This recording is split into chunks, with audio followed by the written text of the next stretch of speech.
네, 반갑습니다. 박시영 TV 오늘 신년 특집으로 새해 전국 전망 아주 심도 깊게 한번 훑어보도록 그런 시간 준비했습니다. 특집 코너인데요. 오늘 나온 두 분 쟁쟁한 분들 소개해 드립니다. 방송에서 맹활약하고 있는 김성환 평론가 오랜만에 네, 자리했습니다. 안녕하세요. 고맙습니다. 네. 너무 오래간만에 부르셨어요. 뭐 근데 공중파 이런 데 안 잘려요?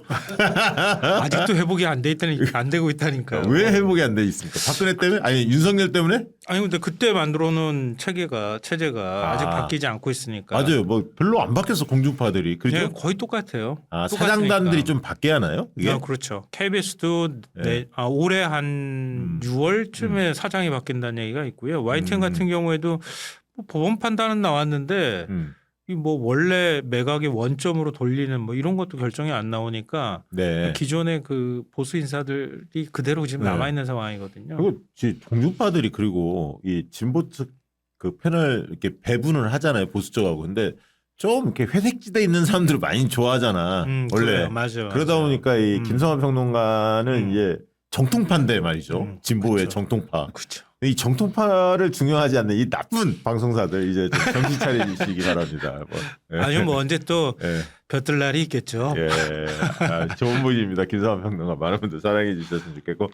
그리고 우리 또 모처럼 오랜만에 왜냐하면 이 전국 전망을 다루려면 청와대 이런 데 경험해보거나 아니면 당에서 또 경험한 분들이 굉장히 중요하거든요. 맞아요. 경험만큼 또 중요한 부분이 없어서 오래간만에 모셨습니다. 목포에서 맹활약하고 있는데 요즘 중앙당에 또 뭐 기구 만들어서 거기서 또 역할을 하고 계시던데 문재인 정부 때 청와대 행정관도 했었고 또 윤건영 의원 오랫동안 보좌관 역할도 해왔던 최일권 씨 모셨습니다. 안녕하세요. 최일곤입니다. 새해 복 많이 받으세요. 네. 본인 소개를 좀 해주세요. 보좌관 생활도 오래 했고요. 예. 아까 말씀 주신 대로 청와대 국정상황실에서 행정관 일을 했습니다. 그리고 최근에는 당의 재난재해 특위의 예. 부위원장으로 활동하고 있습니다. 최근에 정청래 대표 지시로 예. 재난재해 상황에서 당은 무엇을 해야 되는가, 정치권은 무엇을 해야 되는가에 대한 고민이 있으셨더라고요. 그래서 그에 대한 매뉴얼을 작성해서 보고 드렸습니다. 네. 네. 그리고 최일권 부위원장 이렇게 불러야 할 것 같은데 최일권 부위원장은 또 정성호, 박주민, 네. 윤건영 또 누구였죠? 뭐 이런 쟁쟁한 분들 많이 보좌관으로 역할을 하셨어요. 아 그래요? 예, 제가 세 보니까 한 7분 모셨더라고요. 근데 그건 뭐 너무 떠들어다니는 거 아니야 혹시? 아니요. 그래서 제가 늘 7분 모셨는데 횟수로는 한 17, 8년 정도 또 일을 했으니까요. 그러면서 근데 내가 늘 후배들한테도 얘기를 하는 게 난 잘린 적은 없다. 스스로 이게 이제 보좌진들 숙명이 그렇지 않습니까? 다른데 이제 좀 승진을 해야 되면은 의원님께도 부탁드리고 해서 또 자리도 옮기고 하면서 인턴부터 시작했거든요. 제가. 그래서 보좌관까지 가는데 약간 또 자리를 옮겨야 되는 과정이 있었습니다. 근데 그 원래 주군도 모시는 복이 있어야 된다 그러잖아요. 근데 어떻게 다 그런 분들만 다 괜찮은 분들만 어떻게 모셨어요? 또 행운이었다고 생각합니다. 네. 맞아요. 그 보좌관도 의원 덕을 좀 보는 경우가 있잖아요. 잘 나가면 그 의원이 그렇죠. 덕을 봐요. 뭐 못 만나면은 아주 힘들죠. 근데 이제 주로 이제 일을 많이 하는 의원들을 많이 모셨어. 고생 좀 했죠. 많이 배우기도 했을 것 같고. 지금의 저를 만들어준 고마운 분들이시죠. 자, 오늘 이야기 여러 가지 드려봐야 할 것 같은데 일단 새해 여론조사들이 막 쏟아지잖아요. 전반적으로 어떻게 보셨습니까? 연말 연초에 막 쏟아지잖아요. 네네네. 뭐 한두 개 매치가 아니더라고요. 각자 이제 뭐 조사하는 포인트는 좀 다르긴 하지만 제일 큰 관심이 되는 지역이 서울인데 서울의 경우는 약간씩 엇갈리는 것 같더라고요. 그리고 또 해석도 조금씩 엇갈리는 것 같고. 근데 뭐 지금 정당 지지율로만 본다면 서울은 사실 이전에 여론조사 할 때도 마찬가지였지만 이재명 대통령 국정 지지율도 상대적으로 PK하고 거의 비슷하다고 할 만큼 보수화됐다고 하는 평가들이 좀 있는 상황이었거든요. 그래서 민주당한테 유리하지 않을 거라는 생각은 했는데 막상 보니까 좀 경계심을 가져야 될 만한 상황이다라고 하는 건 확인이 된 것 같고. 근데 민주당만 그러냐? 제가 볼 땐 오세훈 시장 입장에서 훨씬 긴장할 만한 조사인 것 같은데 현재 시장 프리미엄이 별로 없는 것 같고 더군다나 강남이 오세훈 시장 지지율을 떠받쳐줬다고 해야 될 텐데 강남에서 그렇게 큰 격차가 안 나요. 이건 보수층이 그만큼 이완됐다고 하는 얘기이기 때문에 오세훈 시장 입장에서는 굉장히 경계할 만한 그런 조사가 나온 것 같습니다. 되게 이제 이런 류의 분석이 공중파 분석입니다. 그 시켜놓고 그렇게 얘기하면 어떡해요. 아니 공중파 보통 이렇게 분석한다고. 근데 여기만 오면 놀림 당하는 것 같지 왜? 패널들이 보통 이렇게 분석. 최일권 부위원장은 어떻게 보셨습니까? 그러니까 어제 공중파에서도 많이 보도하고 있던데 문제는 역시 평론가님 말씀하셨다시피 이제 서울이 아니겠습니까? 예. 저는 그래도 눈에 들어오는 조사는 서울하고 부산이 눈에 들어오더라고요. 예. 뭐 통일교 여러 가지 얘기가 있습니다만 그래도 우리 전재수 전 장관께서 선전하고 계시고 예. 심지어는 상당히 앞서 있는 상황이에요. 네. 저는 여기서 조금만 더 앞서면은 가능성이 있지 않을까라는 생각을 가지고 있고요. 서울 같은 경우에는 우리 민주당 후보들이 상당히 풍족한 상황이다라는 예. 것에서 상당히 만족하고 있습니다. 아까 평론가님 말씀하셨다시피 강남에서의 보수층의 이탈 이런 부분도 우리가 눈여겨봐야 될 부분이지만 무엇보다도 그전에는 현역 의원들만 후보로 나서는 거 아니냐라는 걱정이 있었는데 구청장 출신의 후보도 나름대로 선전하고 있고 그래서 이번 서울 선거가 아주 재미있지 않을까. 특히 민주당 경선 때부터 네. 국민들의 관심을 끌 수 있지 않을까. 이런 포인트를 보고 있습니다. 일단은 뭐 대통령 지지율이 60% 초반대, 62, 63 이렇게 기록한 조사들이 꽤 많았잖아요. 그러니까 한마디로 얘기하면 대통령 지지율이 상승세, 다시 약간 주춤했다가 다시 상승세를 띠고 있다. 요게 이제 일제히 그건 다들 보도가 이루어졌죠. 이게 이제 우리가 이제 지방선거나 전국 전망할 때 가장 중요한 게 사실은 대통령 지지율하고 정당 지지율인데 지방선거에서는 세 가지 보통 지표를 사용합니다. 뭐냐면 대통령 지지율, 정당 지지율, 그리고 선거 성격, 프레임, 여냐 야냐 이 부분 3대 지표를 사용하고 거기에 이제 인물 경쟁력. 그래서 3+1 요게 이제 핵심 지표죠. 인물 경쟁력에서는 인물의 인지도, 호감도, 지지도 요 세 가지를 이제 놓고 보통 분석을 하는데요. 어쨌든 크게 보면 대통령 지지율 상승세 안정적이고 민주당이 국민의힘 뭐 거의 2배 차이 이 정도로 압도하고 있다는 조사 결과 상당히 많이 나왔고 그리고 국정안정론이 견제론보다는 우위에 있다. 이런 부분들은 이제 특징적으로 나오는 것 같아요. 이제 후보들 인물 경쟁력은 현역 프리미엄이 있기 때문에 오세훈이라든가 이런 부분들은 이제 감안해서 이따 해석을 하겠습니다만 어쨌든 지금 청신호가 켜져 있고 서울 정도만 지금 박빙 싸움을 벌이고 있다 이렇게 좀 보여지는데 한마디로 뒷부분에 이제 전반적으로 지방선거 관련해서는 뒷부분에서 집중적으로 다뤄보겠습니다만 큰 흐름은 리멤버 1018 2018년 싹쓸이했던 17곳 중에서 14곳을 민주당이 싹쓸이했습니다. 그러니까 대구 경북과 제주도 세 곳만 저쪽이 가져가고 그때 제주는 이제 원희룡이 무소속이었기 때문에 2+1 이렇게 됐는데 어쨌든 그런 2018년이 재현될 가능성이 상당히 커졌다. 이 정도만 이야기를 하고 다만 제가 이제 여론조사 중에서 한 2-3개만 조금 소개를 드리려고 하는데 이거는 이제 많은 분들이 좀 아셨으면 좋겠어요. 먼저는 그 얘기를 하더라고요. 어제 이제 보니까 우리 MBC에 여론조사가 발표가 됐는데 장슬기 기자가 여론조사 쪽 좀 많이 전담해서 발표를 하세요. 잘하고 계시는데 이런 해석들을 하더라고요. 고령층의 투표율이 높기 때문에 고령층에서 지지가 높은 국민의힘 후보는 여론조사 결과보다는 실제 좀 높게 나올 거다. 유리하게 나올 거다. 이렇게 멘트를 했어. 마지막 8시 뉴스에. 네, 저도 봤어요. 봤죠? 그래서 내가 그 얘기를 한마디 안 할 수가 없어서 이거 오해받을까 봐 잘못하면 사람들이. 왜 그러냐면 과거의 전통적인 그 연령별 그 지지율 패턴을 보면 이 해석이 맞아요. 과거에는 적중을 했어. 네. 이런 해석이. 그러나 최근 들어 달라졌어. 한 4-5년 전부터. 왜 달라졌느냐. 예를 들면 과거에는 20, 30대에서 민주당이 지지가 높고 60대 이상 70대 80대에서 다 국민의힘 쪽이 높았잖아요. 네. 이게 연령별 효과 있잖아. 근데 저연령층은 투표율이 낮고 고연령층은 투표율이 높잖아요. 그러면 과거 해석은 그게 맞아. 그렇지 않습니까? 네네. 젊은 층에서 민주당 인기가 높은데 투표율은 낮고 고연층은 더 높기 때문에 투표율이. 그런데 지금 달라졌다. 왜 달라졌냐? 아마 연령별 데이터 한번 띄워주세요. 참고로 띄워주시면 좋을 것 같은데 그걸 보면 연령별로 보면 20대하고 70대 이상하고 거의 비슷해.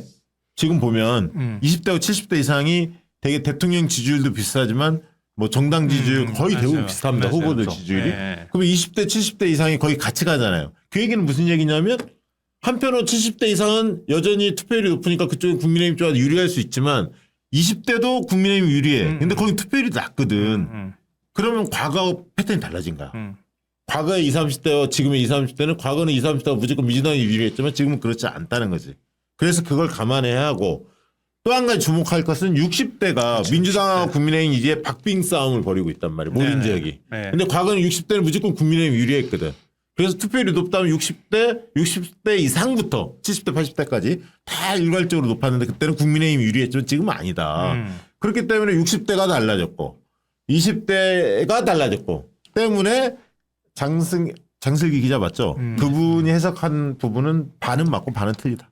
동의하십니까? 네. 그러니까 전 제일 주목할 만한 연령대는 60대라고 봐요. 과거에는 역시 60대 정확해. 이상이 전부 다 보수로 기울어져 있었는데 지금 60대는 베이비붐 세대잖아요. 베이비붐 세대 지지율은 이전에도 쭉 나타나는 패턴이지만 최근 몇 년 사이에 민주당하고 국민의힘이 거의 비슷하게 나와요. 네. 그리고 심지어 이재명 대통령 그 국정수행 지지율은 더 높게 나오거든요. 그러니까 그런 60대의 변화를 좀 포착할 필요가 있다. 그리고 인구 구성으로 봤을 때도 뭐 전체적으로 보면은 70대 이상이 굉장히 많은 비중을 차지하지만 지금 50대에서 60대 비중은 점점점 연령대가 지금 많아지고 있단 말이에요. 네. 우리나라에서 제일 많이 태어난 이른바 2차 베이비붐 세대까지 지금 다 포괄이 되는 연령대가 지금 돼버렸어요. 네. 50대 후반까지 50대까지 다 포함한다고 하면 그 연령대가 전적으로 사실 민주당하고 이재명 대통령한테 지지를 보내고 있기 때문에 이전하고는 상황이 좀 달라졌다 이렇게 보는 거고요. 네. 다만 이제 최근의 조사 추이를 이렇게 보면 30대가 약간 불안해. 그렇지. 박빙 싸움이지. 네, 박빙 싸움이기도 하지만 30대가 약간 민주당 최근에 이제 별로 안 좋은 악재들이 있어서 30대가 빠지는 경향이 나타난단 말이에요. 그 30대를 어떻게 붙잡아야 되느냐 이게 굉장히 큰 숙제라고 맞습니다. 보입니다. 이 포인트 하나 이제 정리해 드리고 또 뭐 JTBC에서 내가 아는 후배죠. 그 같이 근무했는데 김봉신 또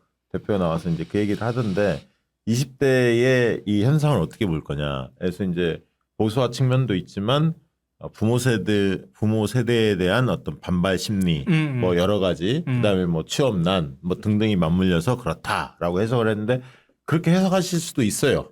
해석할 수 있지만 저는 방점은 분명히 보수화에 찍어야 돼.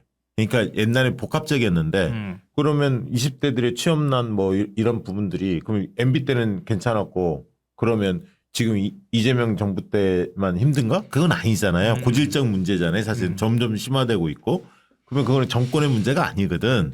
그러면 그렇다고 기성세대에 대한 불만은 할 수는 있죠. 그러나 그거 가지고 반 이재명 내지 반 민주당? 그건 아니고 첫째는 20대 남자와 20대 여자를 그 나눠서 볼 필요가 있고 첫째 완전히 패턴이 약간 다르니까 전제를 둬야 하고 그럼 20대 남자의 현상을 어떻게 볼 거냐. 이대남의 현상은 뭐니 해도 저는 보수화의 방점을 확실히 찍어야 한다고 봅니다. 왜냐하면 최근에 청소년들의 리박스쿨 뭐 이 얘기도 있지만 20대 보수화의 청소년 단계부터 흘러온 것들을 간과하면 안 돼요. 이게 일시적 문제가 아닙니다. 꽤 뿌리가 깊다라는 걸 인정하고 봐야지 그런 부분에 있어서 이념적 색깔이나 왜냐하면 윤석열 봐봐요. 다른 게 아니라 이재명 민주당이 못마땅할 수 있지만 그러면 윤석열에 대해서 윤 어게인 세력에 대해서 불만을 가져야 하잖아요. 근데 그거에 굉장히 관대하거든. 그 얘기는 그냥 막연한 기성세대 뭐 취업난 이런 문제보다는 이념의 보수화가 확실히 앞다고 있다. 이렇게 해석하는 게 맞지 않겠습니까? 그 저는 한 반반 정도인데요. 그러니까 전 일단 세대에 대한 반감이 굉장히 큰 것 같아요. 그리고 아까 보수화 말씀하셨던 것처럼 일배 영향도 상당히 많이 받은 측면이 있다고 보이고요. 그러니까 여성하고 남성이 좀 다르잖아요. 지지 성향이. 근데 제가 그래가지고 막 혼자 고민하다가 내 20대는 어땠을까라는 생각을 했거든요. 나도 그때는 물론 굉장히 진보성을 띠고 있었던 시기였긴 했지만 세상이 막 부셔졌으면 좋겠어. 막 뒤집어졌으면 좋겠어라고 생각했던 감정이 있었단 말이에요. 지금 20대 남성들이 사회는 굉장히 많이 바뀌었는데 굉장히 불안정해요. 더군다나 군대 문제도 걸려 있기도 하고. 그러니까 그 불안정함이나 불만들이 하나 이렇게 그 어떤 사회적 불만으로 좀 옮겨간 측면이 하나가 있다 이렇게 보이고요. 또 하나는 부모 세대에 대한 불만일 것 같은데요. 그러니까 우리 부모 세대들이 보통 이제 50대 중후반 정도가 된단 말이에요. 근데 그 세대는 민주화 세대라고 불려도 될 만한 세대란 말이에요.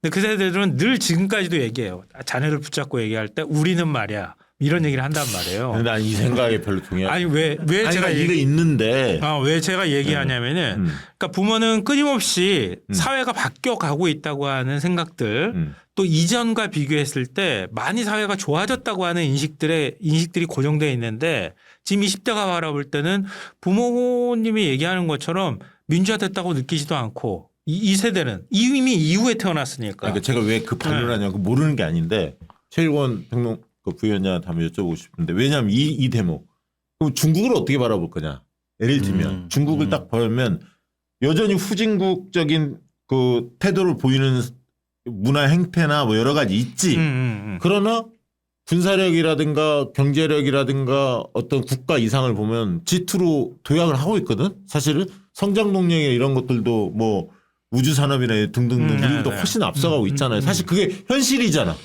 근데 현실을 애써 부인을 하려고 그래. 미국 쪽만 손잡으면 된다? 이성적으로 그렇게 생각 안 하거든. 근데 여러 가지 꼬여 있단 말이야. 근데 꼬여 있는 걸 보면 인스타나 릴스나 이런 거 보면 엄청나게 20대들을 향해서 그런 어떤 왜곡된 내용들 있잖아요. 이게 엄청나게 횡행하고 있거든.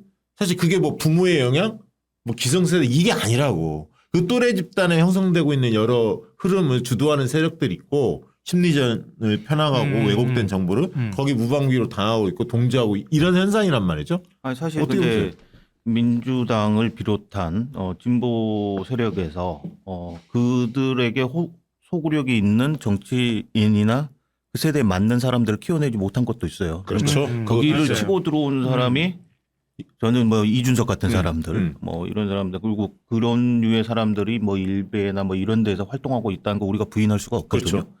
거기에 엄청난 영향을 받고 있다는 거. 아까 중국 문제 말씀하셨습니다마는 불안한 것도 있고요, 사실. 그런데 저는 또 한편으로 이런 고민도 좀 있습니다. 사실은 민주당이 벌써 우리 이재명 대통령님께서 4기 민주정부 대통령이란 말이에요. 네. 이 사람들이 잘할 때 민주당이 집권 세력이었던 시절도 꽤 있는 겁니다. 예. 거기에 대한 불만을 우리가 온전히 받아야 되는 상황이 왔던 거죠. 근데 그거는 냉철히 보면 주고 받았어요. 예, 주고 받는 거죠. 노무현, 이명박, 박근혜 아니, 저는 노무현 아직도 문재인 의문을 가지고 있는데 그래서 최근에 아주 국민적으로든 국가적으로 가장 안타까운 그 사고들을 보면은 세월호 참사, 이태원 참사 뭐 이런 거 있지 않습니까? 이럴 때 가장 많은 희생자들이 또 20대 젊은층이었거든요. 그렇죠. 예. 그런데도 우리가 아닌 보수를 선택하고 있다는 건 솔직히 이제 민주당한테 주어진 숙제죠.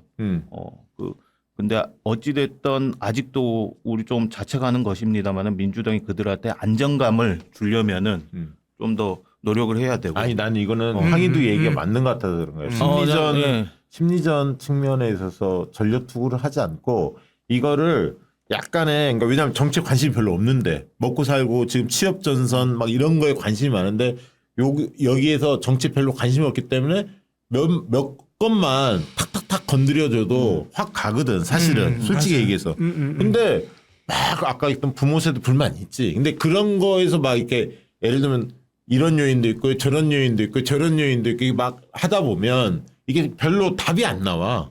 아니 저는 그래서 그런 거예요. 동의하지 않는 게 아니라 그래 여러 요인이 있다는 거 알지만 핵심은 보수하고 그 보수화의 정점은 심리적인 영향이 크다. 이거를 해결책을 가져야 한다. 전통적으로 이제 민주당이나 진보계열에서 늘 이제 젊은이들한테 접근하는 방식이 대학에 지부를 두는 방식이었거든. 근데 이준석이나 이런 쪽 사람들은 사실 온라인으로 접근을 해버렸잖아요. 그렇죠. 온라인 거기서 선수를 좀 많이 뺏겼다는 거는 맞아요. 우리가 부인할 수 없는 사실인 것 같아요. 네. 맞습니다. 자, 그건 그 정도로 보고요. 그래서 20대 보수화의 문제는 그냥 인정하고 그 속에서 어떻게 대응할 건가를 찾는 게 나는 그게 지혜로운 일인 것 같아요. 특히 심리전 측면에서 그 얘기를 좀 드리고 싶고, 그 다음에는 뭐 이따 지방선거 구체적으로 얘기할 때 다루겠습니다만, 저는 서울은 착시 효과가 있다. 오세훈과 뭐 정원호, 그 다음에 오세훈과 박주민 가상 대결도 많이 나왔잖아요. 그 중에 착시 효과가 있는 게 있는데, 나중에 이제 그건 이따 지방선거 타임에서 좀 보여드리겠습니다만, 두 가지를 일단 잠깐 소개하고 있다 자세한 건 뒤에 말씀을 드리겠습니다만, 예를 들면 선거의 관심층, 적극 투표 의향층 이런 쪽으로 들어가면 훨씬 더 두 사람 간의 격차가 커집니다. 그러니까 민주당 쪽 후보들이 유리해요. 정원호나 박주민, 오세훈에 비해서. 선거 관심층, 적극 투표 의사층을 놓고 보면 첫째 그 얘기고, 두 번째는 가상 대결을 붙였을 때 예를 들면 결집도, 민주당 지지층에서 정원호나 박주민이 나섰을 때 결집도와 국민의힘에서 오세훈이 나설 때의 결집도, 지지층의 결집도를 보면 국민의힘 쪽이 훨씬 더 높습니다. 이게 착시 효과가 있는 거예요. 민주당 쪽에서는 다 결집이 안 되고 있어. 가상대결 나올 때.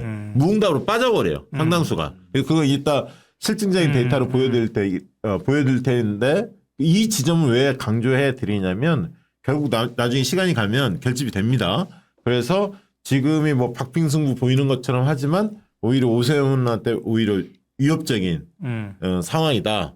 민주당한테 청신호가 약간씩 켜지고 있다. 저는 그 점을 강조하고 싶었고요. 그건 조금 이따 다루도록 하겠습니다. 일단 새해가 밝았는데 적토마의 해가 열렸습니다.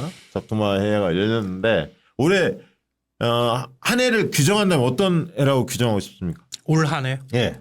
올 한 해. 2026년. 뭐 이재명 대통령도 얘기한 것처럼 민주당은 민생에 전력 투구해야 되는 한 해가 돼야 되지 않을까 싶어요. 이미 뭐 이재명 대통령은 신년사에서도 많은 사람들이 성장을 41번 강조했다. 여기에 주목을 하던데, 제가 볼 땐 내란을 한 번밖에 언급을 안 했다. 여기에 저는 주목을 했어요. 그것도 을사년에, 그러니까 이 내란 직후에 그 혼란상을 설명하면서 딱 한 번 언급하고 내란 문제를 전혀 언급을 안 했어요. 이제는 6월 지방선거 대비를 위해서 전력 투구하고, 그리고 국민들의 삶을 개선하기 위해서 실질적인 성과들을 내야 되는 해라는 것을 이재명 대통령이 얘기했다고 보고요. 정청래 대표도 언급을 했더라고요. 보니까 특검법들 다 통과시키면 그럼 2월 3월경부터 민생으로 가겠다. 프레임대 전환하겠다. 이렇게 얘기를 하고 있거든요. 그러니까 그런 면에 있어서 민주당과 이재명 대통령이 좀 손발을 좀 이번에 잘 맞추면, 그러면 구체적인 어떤 성과를 내는 한 해가 되지 않을까? 특히 국민들 어려움 겪고 있는 부동산 문제나 또 지금 내수 활성화 문제나 이런 것들만 좀 잘 해결해 주면 이재명 대통령 국정 운영하는 데 있어서 훨씬 부담이 줄어지지 않을까 생각합니다. 올해 한 해 어떻게 규정하십니까? 저는 한 단어로 표현하면 결정이라는 단어로. 결정? 예. 왜냐면은 이제 올해가 이재명 대통령이 집권하고 해가 바뀐 건 맞는데, 이게 그냥 두 번째 해라고 보는 게 아니고 사실은 이재명표 예산을 가지고 이재명표 정책을 온전히 수행한 첫 번째 해거든요. 네. 그런 데에서 아주 의미가 있고, 저는 올해를 맞이하면서 과거의 98년, 99년 IMF 우리나라의 환란 시기를 다시 떠올렸어요. 왜냐면은 그때 수평적 정권 교체가 되면서 우리나라 향후 30년을 결정짓는 시간이었거든요. 예. 그만큼 중요하다. 왜냐면은 다시 돌아가 보면은 김대중 대통령이 IMF 탈출하고 전국의 인터넷망을 깔고 지금 K컬처의 초석인 한류의 초석을 다지는 시기였거든요. 98년, 99년이. 그리고 그걸 바탕으로 해서 저희가 이제까지 30년을 이렇게 온 겁니다. 이재명 대통령이 신년사에서 강조했던 것들을 보면은 사실은 시장에도 많은 시그널을 주고 있고요.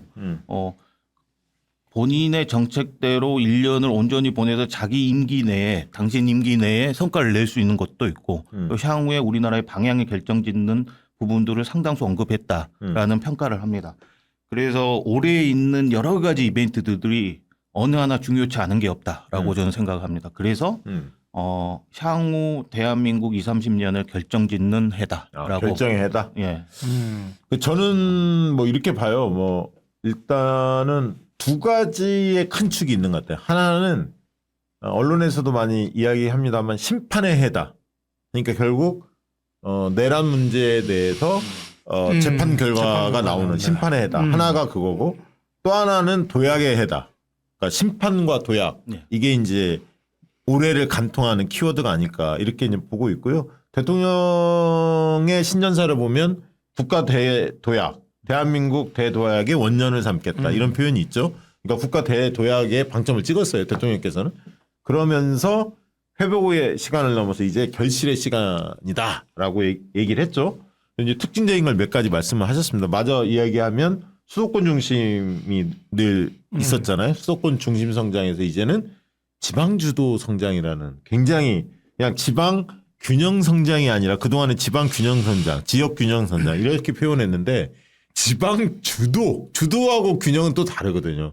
지방 주도 성장이라는 표현을 썼습니다. 오늘 또 놀라운 소식이 나왔죠. 그 전에 이제 대전 충남 통합에서 오늘은 또 광주 전남 통합까지 이야기를 하시니까 그런 일련의 지금 이야기가 나오는 거고 그다음에 AI 대전환과 관련해서도 이제 지역에서 그죠? 신재생 뭐 등등등 원전 신재생 반도체 이런 부분들이 어쨌든 신재생이나 이런 부분들은 특히 호남권에서 많이 좀 준비가 되고 있기 때문에 이런 것들이 좀 다 맞물리는 게 아닌가 싶어요. 그래서 야, 좀 기존과 좀 다른 풍경을 우리가 볼 수 있는 한 해가 아닐까? 도약이라는 측면에서도. 네. 저도 우리가 예상하지 못했던 새로운 정치의 모습을 보게 될 것 같다. 이런 기대감을 제가 갖고 있거든요. 왜냐하면 그동안에 국토균형 발전 뭐 입이 닳도록 얘기를 많이 했는데 실제로 그게 실천에 제대로 옮겨지지 않았잖아요. 네. 이재명 대통령 하는 거 보면 굉장히 속도감 있고 과감하고 이런 모습들이 나타난단 말이에요. 근데 특히나 사실 정치공학적으로 자꾸 지방선거를 위해서 이렇게 한다고 얘기하는 걸 별로 마음에 들어 하지는 않는데 뭐 그걸 없다고 말하는 건 그건 정치에서 또 거짓말일 수도 있으니까. 근데 그건 논외로 하더라도 이재명 대통령은 분명한 신념을 갖고 있다고 생각해요. 저는. 그러니까 이전에 서울 일극 체제로 이 대한민국의 고질적인 문제를 해결하기 어렵다고 확실히 본인이 생각하고 있고 그러면 이걸 어떤 방식으로 새롭게 재구조화할 것이냐 이런 문제에 대한 나름대로 소신이 저는 있다고 봐요. 네, 그래서 5가지 길을 제시할 때 도약과 성장의 길에서 제일 먼저 지방 주도 성장이라고 얘기를 하고 이재명 대통령이 이제는 서울은 그냥 경제수도 그리고 대전 충남은 행정수도 그리고 부산은 해양수도 이렇게 그냥 아예 분할해서 가버리겠다 이렇게 생각하는 그 구상이 바로 그 발언 안에 다 담겨 있다고 보거든요. 맞아요. 잘 보셨어요. 그러니까 이혜원 후보자 임명하는 것도 저는 글쎄요. 불안하기도 하고 과연 정말 인사청문회 때 제대로 뚫고 갈 수 있을까 이런 걱정도 들지만 쉽지는 않아요. 근데 결국 통과는 될 텐데 쉽지는 않아. 저도 그 생각. 나는 그걸 딱 보면서 국민의힘의 상당수 국회의원들은 보좌진들 대할 때 좀 그런 성향이 좀 있어. 아니 이걸 한번 물어보게. 그렇지 않습니까? 보좌관 생활하면서 국민의힘 쪽의 의원들 분위기. 제가 알기로는 뭐 그쪽에 갑질하는 의원이 많겠습니까? 이쪽 우리 민주당. 그러니까 나는 약간 이윤만이 아닐 거다. 아마 깜짝 놀래는 국민의힘 의원도 많을 거야. 내 건 언제 터지나 또. 그러니까 많다는 얘기는 저도 듣는데 그걸 얘기할 수가 없어. 왜냐하면 터진 일인데 방어하기 위해서 그걸 얘기해봐야 하나도 안 들리거든. 사람들한테. 그리고 사람들 어디 저 방송 많이 나가시니까 강선우 이 얘기 나올 거 아닙니까? 그렇죠, 제명 그렇죠. 조치했잖아요. 잘했잖아요. 문제 있다고 봐요. 제명 조치해야 돼. 근데 거기서 한 발 더 나가자 이거야. 근데요 민주당은 제명을 했잖아. 이거 조사를 자기가 보통 탈당 의사를 비쳤지만 탈당 의사를 비쳤을 때 그 전에 이 조사받는 거라든가 뭐가 있고 거짓말을 했다든가 뭐가 드러나면 이제 제명 조치를 하잖아요. 네네. 근데 강성우의 거짓말이 좀 드러났잖아요. 그죠? 그전 공천 과정에서 전혀 참여 안 한 것처럼 공관위에서 했는데 참여해서 발언했다는 게 드러났잖아요. 그러니까 제명한 거거든. 근데 난 그 대목에서 이 얘기를 좀 해줬으면 좋겠어. 국민의힘은 강성우를 비판할 자격이 없다. 왜냐하면 민주당 끌어내잖아. 제명 조치를 했잖아. 권성동 구속됐어. 근데 제명 조치 안 하잖아. 이 얘기 또 한 번 더 해주십사 하는 알겠습니다. 간곡한 부탁. 왜 여기서 방송을 하면서 나한테 부탁을 해요. 공중파에서. 이 정도로 짚고 넘어가야 되는 게 본인이 옛날에 강원랜드 취업 청탁 문제로 이제 수사받은 적이 있어요. 심지어는 맞아. 그때 법사위원장을 했어. 그때 법사위원장. 예. 그러니까 아예 그런 개념이 없는 거죠, 그죠? 맞아요. 저는 상당히 괘씸하게 봤었는데, 참 이번 뭐 강선우 의원 문제, 뭐 김병기 원내대표 문제, 뭐 여러 가지 있습니다만은 누가 누구한테 뭐라고 하는지 제가 사실은 한 20년 가까이 국회에서 생활하면서 저쪽에서 또 돌아다니는 얘기 안 들어봤겠습니까? 아, 그렇죠. 여기 또 정부 통이야. 또 보좌관들끼리 서로 네. 친하잖아요. 저도 국힘의 친구들이 많고 예. 그쪽도 우리 쪽 아시는 분들이 꽤 있을 텐데 아유 여기서 마이크 잡고 할 얘기가 아니라서 저희가 참는 거지. 살짝 들려줘야 돼요 방송에. 아니 근데 왜 이런 얘기를 안 하느냐면은 예. 그러니까 사실 잘못한 거잖아요. 그렇죠, 그렇죠. 예. 잘못했을 때 솔직하게 잘못했다고 하고 얼마나 신속하게 적절한 타이밍에 제대로 대처하느냐. 아니, 그건 그걸 맞아요. 보여주면 그렇지. 그 다음엔 이를 갈더라도 다음번에 우리가 때릴 기회가 온단 말이에요. 아니 맞아. 그러니까 그거 설명해. 음. 그래서 정청래 당대표가 신속하게 결정 내린 거는 잘한 겁니다. 여기까지는 누구 할 수 있잖아요. 그럼요. 근데 장동혁 대표는 뭐 하는지 모르겠어요. 사람들이 이렇게 쳐다볼 거 아니야. 왜 권성동은 가만히 놔두죠? 이렇게 거기까지. 알겠습니다. 네. 그건 다 알아듣잖아. 자, 그리고 누가 봐도 저는 이렇게 봅니다. 우리 이재명 대통령께서는 확실히 자신감을 얻었잖아요. 최근에 이렇게 말씀하시는 것도 그렇고 물론 국정에 대해서 훤히 깨뚫고 있고 국민과의 소통 과정에서도 직접 소통하면서 얼마나 국정을 잘 이해하고 있는지를 보여줬잖아요. 뭐라고 해야 돼요? 어떤 표현이 좋을까?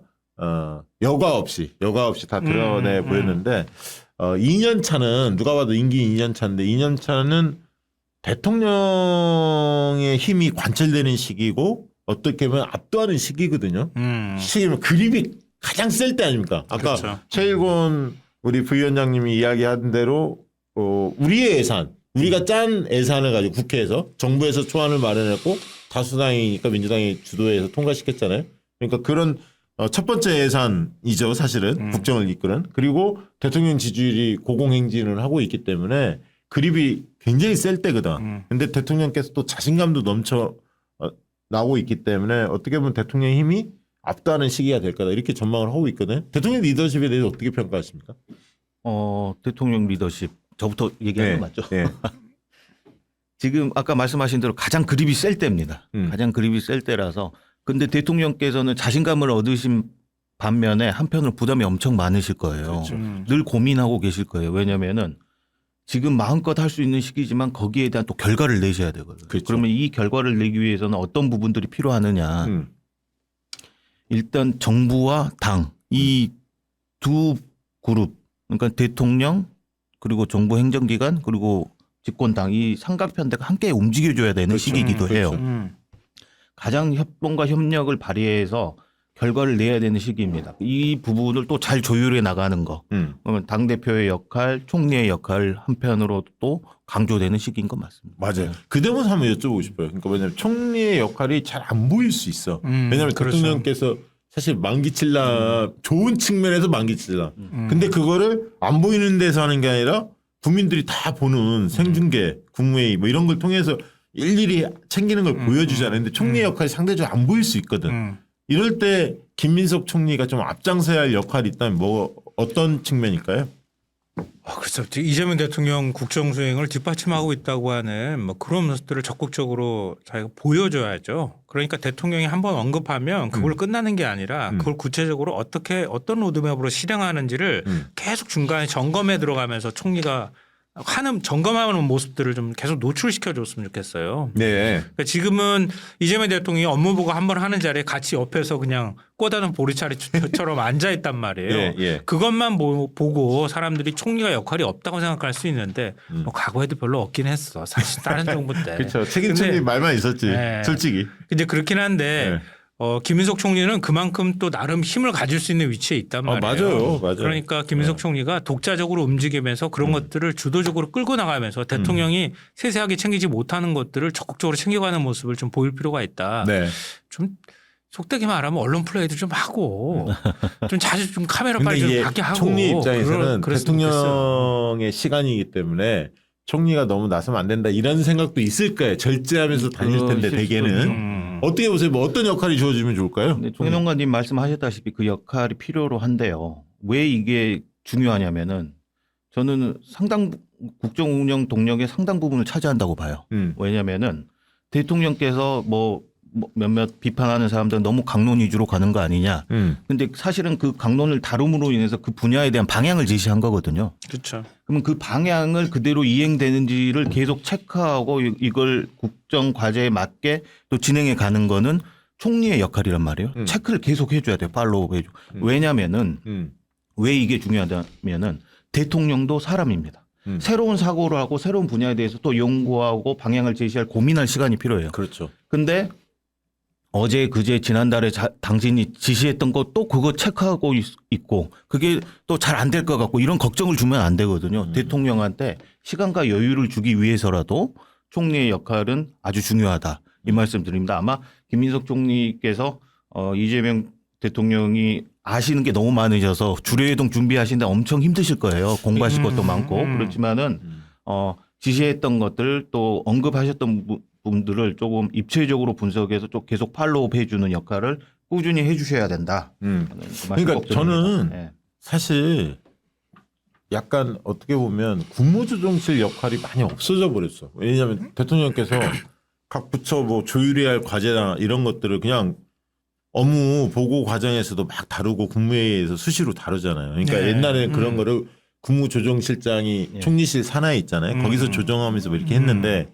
이런 협치와 관련된 그 흔히 말하는 칸막이를 없애고 같이 협업을 해야 하는 부분들에 대해서는 이제 대통령이 뭐 큰 이슈에 대해서 정책에 대해서 가름하려고 거의 타주고 있어서 국무조정실이 과거만큼 힘을 못 쓰고 있다 이렇게 보여지는데 그건 저는 오히려 이재명 대통령의 캐릭터를 존중해야 한다고 보고 그래서 그랬을 때 그러면 총리는 뭐 할까 하면 전반적으로 뒷받침해야겠지만 저는 예를 들면 이번에 신년사에서 세 번째로 강조한 내용이 바로 안전 문제였어요.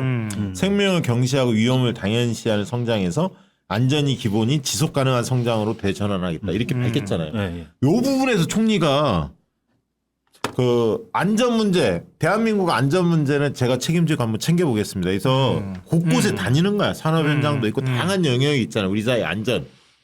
그렇지 않습니까? 안전한 대한민국을 만드는 영역은 여러 가지가 있거든. 각 부처별로 관련된 내용도 상당히 많거든. 그거를 대통령께서 원래는 많이 챙기시는데 이거는 총리가 좀 전담해서 그러면 좀 챙기세요. 이러면 김인수 총리도 신날 것 같아요. 그런 부분 관심이 많으신 분이니까. 어떻게 보십니까? 탁견 아니야? 탁견? 얼른 동의해 드리세요. 아니 김민석 총리 근데 얼마 안 남은 거 아닌가? 뭐 이런 생각을.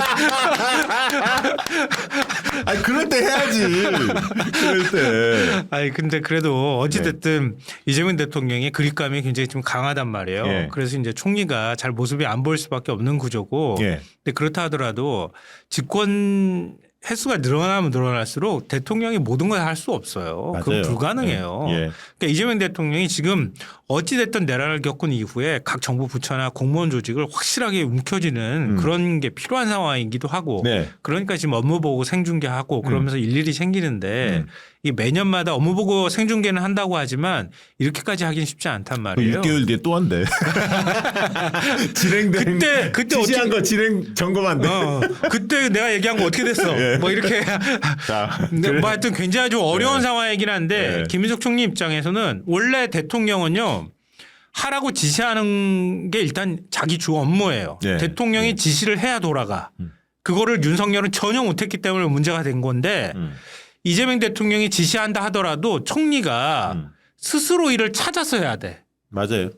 일을 찾아서 하는 모습을 보여주기를 아마 이재명 대통령도 바랄 거예요. 일을 계속 치면서 다녀야 돼. 근데 그거를 영역을 약간 보장을 해주는 게 좋아. 안전 분야 말씀을 하셨으니까 이 부분 꼭 저도 이제 제 또 전문 분야에 꼭 말씀을 드려야 되는데. 이거 안전 전문가야. 이게 사실은 우리 대한민국 최근 10년 내에 보면은 안전사고 사망자 수가 가장 많이 줄었던 때가 언제냐면은 이상하게도 2014년이에요. 세월호 참사가 있어요. 왜 그렇죠. 그러냐면은 큰 참사를 겪으면서 대한민국 전체가 안전에 신경을 쓰기 시작한 거예요. 그게 급격하게 줄었어요. 제가 수치는 아직 정확히 기억 못 합니다만은 저희 문재인 정부 때 그걸 분석을 해봤거든요. 많이 줄었어요. 여기서 가장 중요한 게 뭐냐 그러면은 정책 결정하는 지자체장들, 장관님들 또는 회사의 사장님들 이분들이 안전에 신경을 써야 되거든요. 그런 문화가 조성이 돼야 돼. 그러면 이 문화를 조성하기 위해서는 누가 트리거를 당겨줘야 되냐. 대통령이 이미 한번 얘기하셨잖아요. 예. 그러면은 그걸 점검하는 사람이 누군가 있어야 돼. 강력한 힘으로. 그러면서 안전문화가 되고 풀려진 나사가 조여지는 거거든요. 네. 이건 누군가는 해야 된다. 그러면은 국정 책임의 2인자는 총리가 적격이긴 하죠. 맞아요. 아주 맞죠. 필요한 부분이에요. 예. 사실 그러면은 대통령께서 안전을 강조하셨는데 요즘 그러면 대기업들 뭐 하고 있습니까?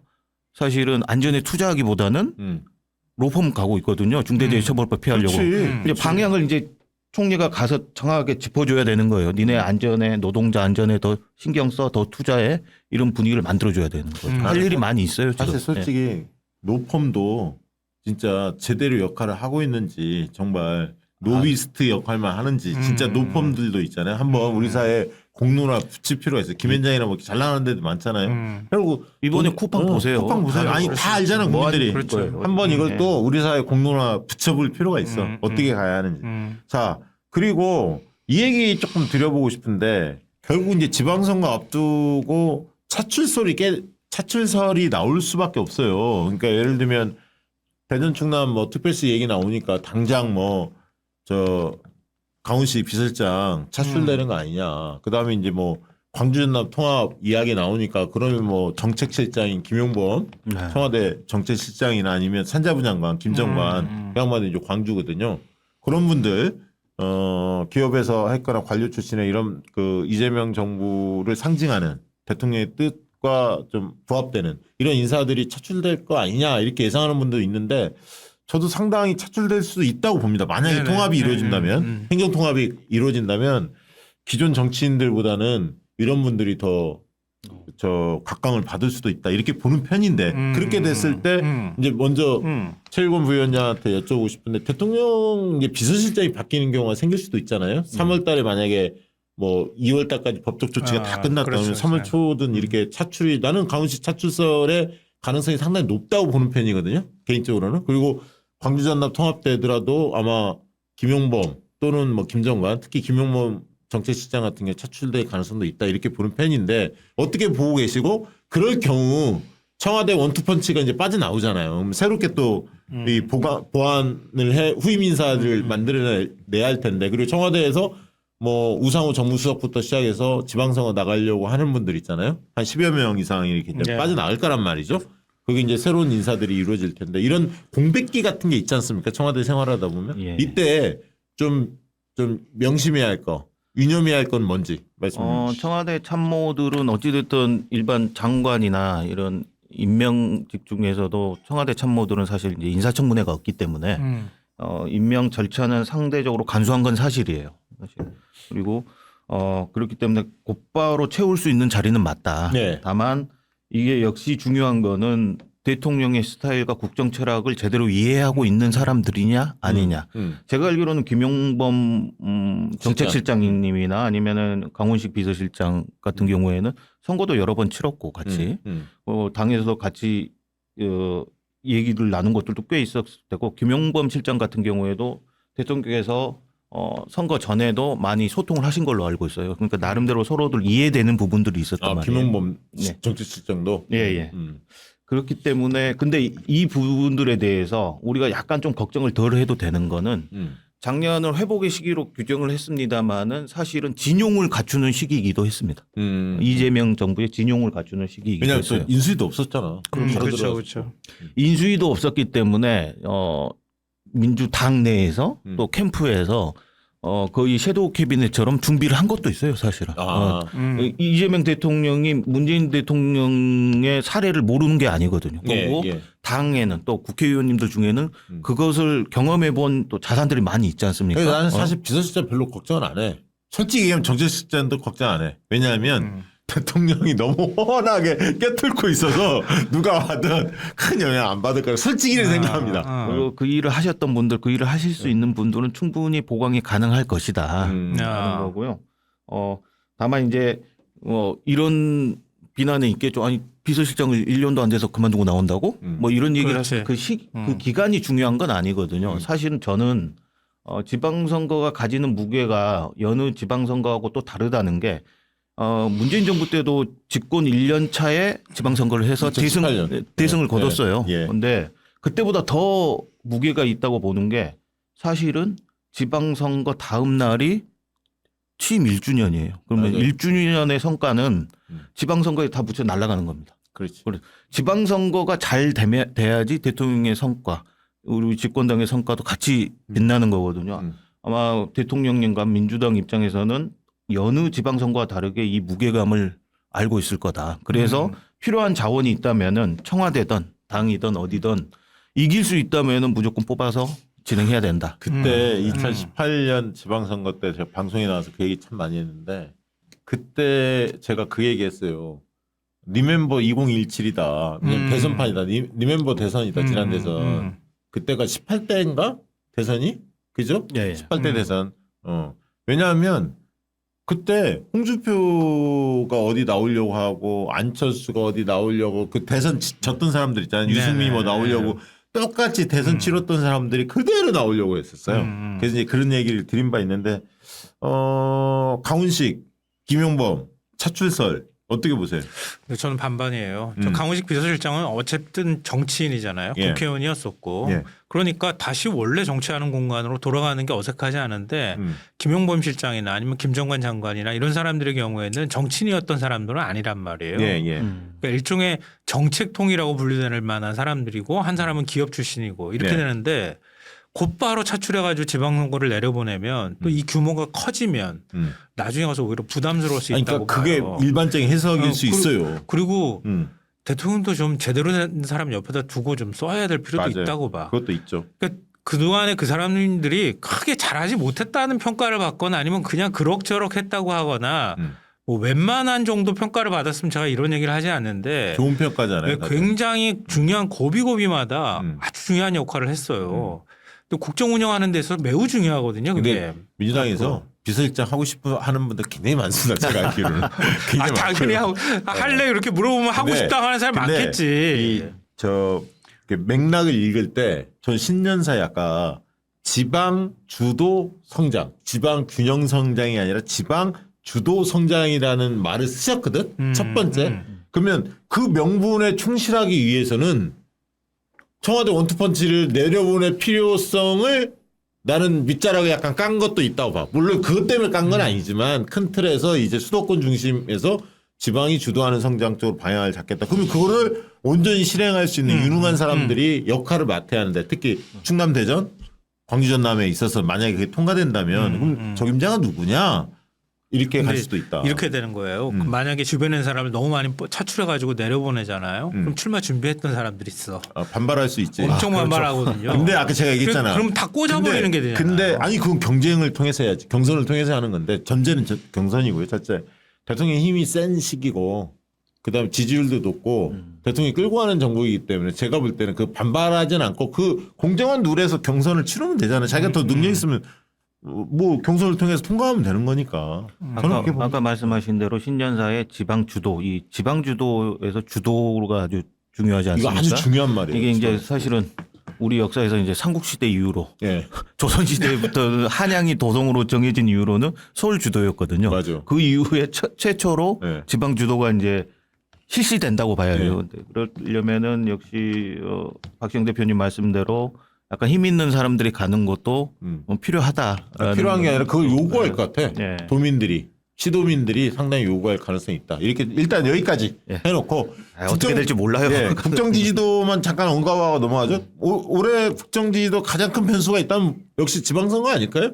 그 전까지는 뭐 유지될 것 같고 뭐 어떤 변수가 경제도 대충 예상할 건데 1.8, 2.1 뭐 경제 성장률 어쨌든 반등은 치고 있고 코스피는 오늘도 나왔지만 고공행진. 그래서 5,500 정도까지 예상하잖아요. 큰 흐름상 보면. 그래서 결국 대통령 지지율이라는 게 뭐 무슨 큰 대형 악재가 없는 한 그 뭐 대형 악재라는 건 뭐 권력형 게이트라든가 큰 인사 문제라든가 이런 게 터지지 않는 이상은 그냥 갈 것 같고 핵심은 지방선거라 저는 그렇게 보는데 어떻게 보세요? 개인적으로. 뭐 변수라고 생각되는 게 있습니까? 일단 뭐 외교 안보 상황은 지금 전 세계적으로 변수가 아닌 곳이 없기 때문에 뭐 미국 변수가 있긴 하죠. 거기 이제 중간 선거가 있기 때문에 우리들한테 또 다른 경제적인 그걸 또 요구하지 않을까라는 걱정이 있는 건 사실이고. 트럼프 인기 진짜 없더라고요. 네. 그렇죠. 그래서 지금 그걸 타개하려고 또 무슨 짓을 할지 그러니까 모른다. 공화당 인사들이 거의 막 탈당하고 그런다는 거야. 내년 지방선거 앞두고 트럼프하고 선거 못 치르겠다. 지금 이게 나오고 있습니다. 뭐 옆에 있는 중국도 관리 잘해야 되고 내일 모레 이제 중국 가십니다만은 옛날 박근혜 대통령이 2016년에 가서 인민해방군 저기 사열받고 와가지고 그 다음에 이제 사드 갖다 깔면서 이제 혐한령 내려주고 난리가 났지 않습니까? 경제적으로 엄청 타격이었거든요. 중국도 공짜로 뭘 주는 법이 없어요. 이제 대외 환경들 늘 그래서 왔어요. 유럽도 그렇고 중동도 그렇고 늘 불안불안하고요. 다만 국내적으로는 가장 중요한 정치 이벤트는 역시 지방선거. 이걸로 아마 이 지방선거로 향후 이재명 대통령에 대한 평가가 달라질 수도 있는 상황이 돼버리는 거예요. 지난번 2018년에는 지방선거에서 민주당이 압승을 했거든. 근데 그 뒤에 지지율이 빠졌어요. 흥미로운 대목인데 왜냐하면 그때 사실은 한반도 평화라는 그 북미 간에 요게 싱가포르 좋았는데 하노이에서 자빠졌잖아요. 그러면서 지방선거 끝나자마자 하노이 자빠졌거든. 그러면서 미끄러졌어요. 사실은 워낙 높았기 때문에 지지율이 좀씩 빠졌거든요. 그런 선례는 있습니다. 분명히 선례는 있는데 저는 뭐 지방선거 자체까지는 큰 변수 없이 갈 것 같다. 근데 이제 하반기는 모르겠습니다만 지방선거도 양호해서 내년도 아니 올해죠. 올해 대통령 지지율은 상당히 높은 수준에서 유지되지 않을까. 제 개인적으로 그렇게 전망하고 있습니다. 그런데 이재명 대통령에 대한 기대는 기존의 문법을 따르지 않는다는 거에서부터 비롯됐다. 거기서부터 시작되고 있다고 저는 생각하거든요. 그러니까 대통령의 상이 바뀌고 있잖아요. 지금 국민들한테. 그러니까 이게 문재인 대통령, 이재명 대통령의 지지율 패턴이 좀 달라요. 문재인 대통령 잘 보시면 품격 있고 약간 그런 자세적인 측면에서 먼저 득점 요인이 있었죠. 사실 자세적인 측면에서 소통도 열심히 하지만. 근데 아까 했던 한반도 평화 이게 큰 이벤트가 있었어요. 뭐 문재인 케어 뭐 이런 건 자잘한 거고. 그래서 약간 그런 어떤 높은 기대감 때문에 올라왔다가 나중에 한반도 평화가 꺼지면서 신물 문제, 부동산 문제나 막 이런 거 하면서 지지율은 여전히 높긴 했습니다만 반발 세력들도 상당히 커졌거든요. 이런 양상이라면 이재명 대통령이 지금 짧은 6, 7개월의 지지율은 사실은 소통이란 국민과 직접 소통인데 이게 자세적인 측면보다는 내용적 측면이 강하다는 거예요. 국무회의나 이런 형식적인 열었다는 것만 있는 게 아니라 거기에서 대통령이 어떻게 소화하느냐. 준비된 대통령이구나. 능력이 있구나. 유능하구나. 거기에 코스피 같은 경우도 시장 개혁 조치 팍 해서 끌어올리고 외교 안보도 어려운 환경에서 돌파하고 그러니까 북미회담이나 지난번 2018년은 미국이 힘을 가지고 트럼프가 움직였던 김정은 상대 이런 느낌이라면 지금 관세 압박이나 이런 거를 대통령의 힘으로 돌파한 거란 말이죠. 이게 조금 성격은 달라. 그래서 저는 어떤 느낌이냐면 뭔가 이렇게 팍 빠진 쭉 주저앉는 이런 거는 별로 없을 거다. 지지도 측면에 그렇게 보고 있습니다. 그러니까 이재명 대통령은 문제 해결 능력을 보여줬잖아요. 그러니까 집권 1년 차에. 그러니까 어떤 문제가 발생해도 이재명 대통령이 잘 해결해 나갈 거라고 하는 기대감이 있고요. 또 하나 이제 아까 그 문재인 대통령 시절에 그때 남북 관계에 사실 올인하다시피 했잖아요. 그렇죠. 근데 거기서 깨져버리니까 북미 관계에서 깨지니까 그렇죠. 남북 관계도 한꺼번에 주저앉아서 국민 지지가 막 떨어지는 현상이 나타났는데 지금 그런 상황도 아니에요. 제가 볼 때는 결국은 이거 굉장히 고질적인 문제인데 부동산 문제 이거를 안정시켜줘야 되는 거하고 그리고 물가 불안 때문에 지금 환율을 안정시켜야 돼요. 물가 불안이 따라올 수밖에 없어. 돈이 많이 풀려 있어. 우리는 그게 이해가 되고 전문가들도 이해가 되지만 이걸 한꺼번에 정부가 막는다고 해서 막기가 굉장히 어려운 상황이라는 건 알지만 어찌됐든 그런 문제에 있어서 국민들의 안정감이 좀 더 생길 필요가 있다. 실질적인 삶이 개선되고 있다는 느낌을 국민들이 받을 때 확실한 지지로 돌아설 수 있거든요. 지금 이재명 대통령에 대한 지지층이 한 20% 정도 그 유입이 됐다 이렇게 얘기를 하잖아요. 민주당보다 지지율 높은 게 그것 때문인데 그 지지층이 확고하게 이재명 대통령 지지층으로 남아주고 조금 더 다른 지지층이 와주기 위해서는 흔들리지 않는 공고한 지지를 받기 위해서는 그런 게 필요하다. 그리고 이전 대통령이 한 번도 하지 못했던 거라고 생각하는 DJ 이후에 처음이라고 보는 게 인공지능 반도체나 이런 것들 국가 비전을 이재명 대통령이 제시하고 강력하게 끌고 나간단 말이에요. 이게 집권 1년 차에는 제가 볼 때는 예산도 없고 그렇기 때문에 쉽지 않은데 지금 구체적으로 민간 투자까지 끌어들이면서 돈이 들어가기 시작할 거란 말이에요. 올해부터. 아마 체감하는 변화들이 일자리나 이런 것들을 통해 가지고 나타나기 시작할 거예요. 국민들이 그런 비전 있게 움직여가는 모습들에서 실제적으로 성과가 나타나면 대통령에 대한 지지나 이런 것들이 확실하게 나타날 수 있다고 봐요. 물가 문제, 부동산 문제 신경 써야 100% 동의하고. 근데 이제 결론적으로 저는 상반기에 한 4월 달에 코스피 5천 넘어갈 거거든요. 제가 보는 견해는. 우리는 또 경제만 하고 오래 운영하기 때문에 알고 있어요. 그래서 그게 찍히면 사람들이 그 어떤 성장에 대한 그런 욕구들이 채워지는 측면이 있잖아요. 물론 주식하는 사람들이 절대 다수는 아니지만 그래도 국민의 한 성인의 한 3분의 1 이상은 합니다. 1,500만 명 이상 한다고 하니까요. 많이면 2천만 명까지 늘어날 수도 있기 때문에 그러면 성인의 거의 한 40%, 45% 뭐 이 정도 차지하는 거기 때문에 상당히 무시할 수 없는 거라고 보여지고 그런 측면에서 크게 걱정은 안 하는데 어쨌든 불평등 지수가 커지면 안 되니까 서민들의 살림살이를 잘 다독거리한다. 좋은 말씀입니다. 어떻게 보세요? 지지율 관련해서 변수가 또 있을까요? 아니요. 방금 말씀하신 대로 이제 평론가님이 걱정하신 분야도 사실은 전문가들 얘기에 따르면 제 의견은 아닙니다만은 주가가 5천 이상 가게 되면 일정 부분 부동산 가격이나 이런 것도 좀 누를 수 있지 않을까라는 생각들을 하시더라고요. 예, 그렇죠. 그런 면에서 이제 주식시장이 빨리 오르길 저도 그 국민의 3분의 1에 빨리 들어가야 되겠네요. 무조건 들어야 돼. ETF 하시라니까 또 개별 종목 하지 마요. 몇 번을 얘기해 우리가 주식 인구가 늘어나면 무조건 지방선거 해보나 마나라고. 왜냐면 이재명 대통령한테 배팅하는데 다. 근데 국민펀드 만들어주면 20대한테 좀 나눠주면 안 될까요? 아니 그것도 방법이에요. 그래서 그 이광수 대표는 그거 주장해. 국민성장펀드를 그거를 하나의 신탁 회사를 만들어서 그 돈 없는 사람들 대출도 해주고 아무튼 그 얘기를 했는데 얼마나 반영될지는 모르겠습니다. 자, 민주당 얘기 잠깐 나눠보죠. 어차피 대통령이 이제 끌고 가는 판이고 올해는 당이 잘 뒷받침해야 하는데 지금 정청래 대표 리더십은 어떻게 보고 계세요? 우리 최일원 위원장께서는? 우리 정청래 대표를 우리가 옛날 열린우리당 시절부터 다들 봐왔지 않습니까? 네. 그러면은 뭐 시원시원하시고 뭐 나름대로 또 야인 생활도 해보시고 그래서 경험이 풍부하신 분은 맞습니다. 그리고 다만 이제 얼마 전에 이제 여러 가지 개혁안들이 좀 부결되는 아픔을 겪으셨죠. 제가 그런 부분들도 중요한데 저는 정청래 대표가 이제는 조금 더 발빠르게 움직여야 될 부분은 최근에 여러 가지 당내 문제들이 나오고 있지 않습니까? 그렇죠. 오늘 뭐 강선우 의원님 문제 뭐 여러 가지 문제는 있는데 거기에 좀 더 발빠르게 대처하고 거기서 부각되는 민주당의 문제라기보다는 정치판의 문제를 빨리빨리 해결을 하고 거기를 아예 막아낼 수 있는 제도와 시스템을 만드는 거를 좀 우선시할 필요가 있겠다. 어찌 됐든 6월 달에 지방선거 있거든요. 또 공천의 과정이 또 다가옵니다. 그때 가서 민주당이 이상하게 도매급으로 넘어가지 않으려면은 그런 개혁안들을 먼저 좀 내놔야 되지 않을까. 요즘 그런 생각을 어떻게 보세요? 부담스럽네 이거. 뭐 그런 거 질문 안 받아요? 공중파나 이런 데에서는?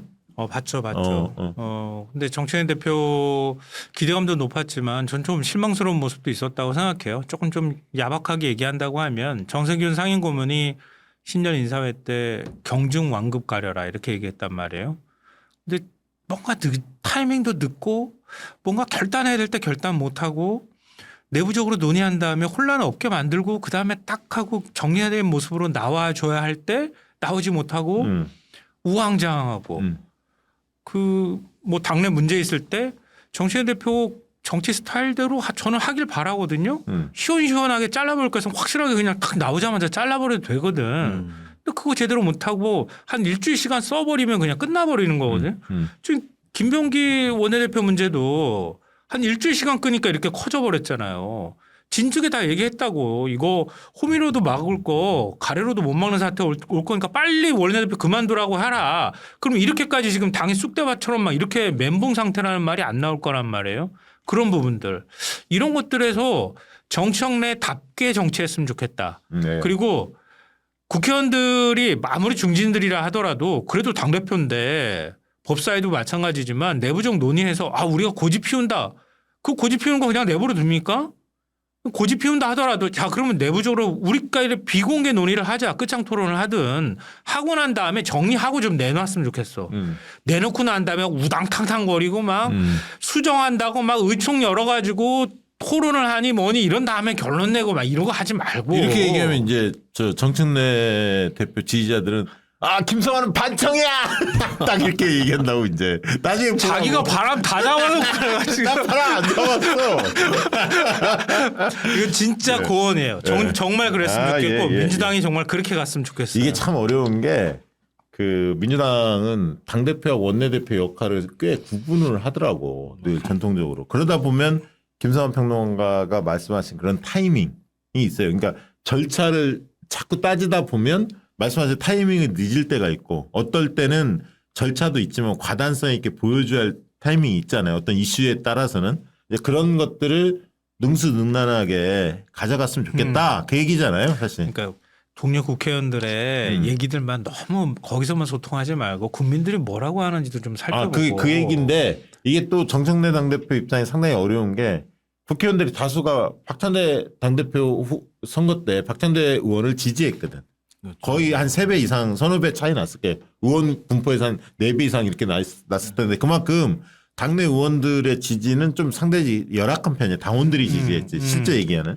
그래서 이제 그 의원들 사이에 또 원내대표라는 현실적으로 국회 원내 사안 또 원내대표가 책임져야 한다는 그게 또 명확하게 체계가 구분이 돼 있기 때문에 좀 어려운 부분 분명히 있어요. 저도 그건 안 하는데 조금 더 과단성 있게 해야 할 것들은 해야 한다. 그렇게 주문하신 거고. 그러니까 딱 뭐가 나오잖아요. 나오면 1, 2, 3 이렇게 가게 딱 국민들이 예측 가능하게 움직여야 된다는 거예요. 위기 관리, 위기 대응의 문제인데요. 사실은 오히려 당 대표가 아닌 정청래 대표가 그런 위기 관리를 잘 해냈던 적도 있어요. 사실은 전에 이재명 대표 시절에 아마 최고일 때 정리를 다 해냈죠. 원내 대표까지 다 사퇴를 받아가면서 다 정리를 해낸 적이 있죠. 아마 우리 지지자들은 그때의 정청래의 모습을 그리워하고 있는 거 아닌가 뭐 그런 생각이 듭니다. 자, 어쨌든 민주당으로서는 지금 이제 당장에 불떨어진 거는 이제 최고위원 보궐선거가 1월 11일 날 있고 원내대표 보궐선거도 1월 11일 날 있습니다. 그래서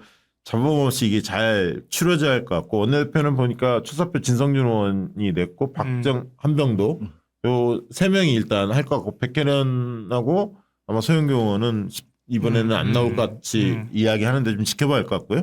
어쨌든 보궐선거는 이미 추사표가 5분이 했고 이제 결과가 11일 날 나오는데 9일부터 당원들은 투표하실 수가 있고요. 그다음에 이제 1인 1표제에 대해서는 많은 그 최고위원들의 보궐선거 나선 사람들도 공감을 하고 있기 때문에 이건 정청래 대표의 의지가 강해서 아마 지도부가 구성된 이후에 다시 투표에 붙이지 않을까 이번에 통과될 거라고 보여집니다. 어쨌든 이런 변수들이 있고요. 지방선거를 공천잡음 없이 잘 이끌어가야 한다는 과제가 있죠. 그리고 이제 내란 정신이나 지금 이제 법원 개혁 등등 이런 개혁 입법 관련해서는 뭐 의지가 워낙 강하고 통일교특검도 마찬가지. 이거는 뭐 정해놓은 수순대로 풀어가면 될 것 같고 하나 또 이제 올해 전체적으로 관통해야 할 게 관통하는 측면에서 중요한 게 이제 새 지도부가 8월달에 전당대회를 통해서 또 그 구심체가 새로 이제 그 당원들에 의해서 선출이 됩니다. 아마 지금 예상컨대 지금 뭐 하마평에 오르는 분은 정청래 대표도 지방선거 승리를 하면 다시 도전하지 않을까 이렇게 예상을 하고 있고 왜냐하면 보궐선거로 들어섰기 때문에 그렇죠. 두 번째 이제 2년짜리가 제대로 되는 거죠. 임기 2년짜리. 김인수 총리 이제 얘가 도전할 거다. 이제 대통령에 대한 앞으로 그 차기 대통령 선거에 나설 가능성이 높기 때문에 당에 대한 장악력 이런 부분들이 김민석 총리 입장에서는 필요해 보이고요.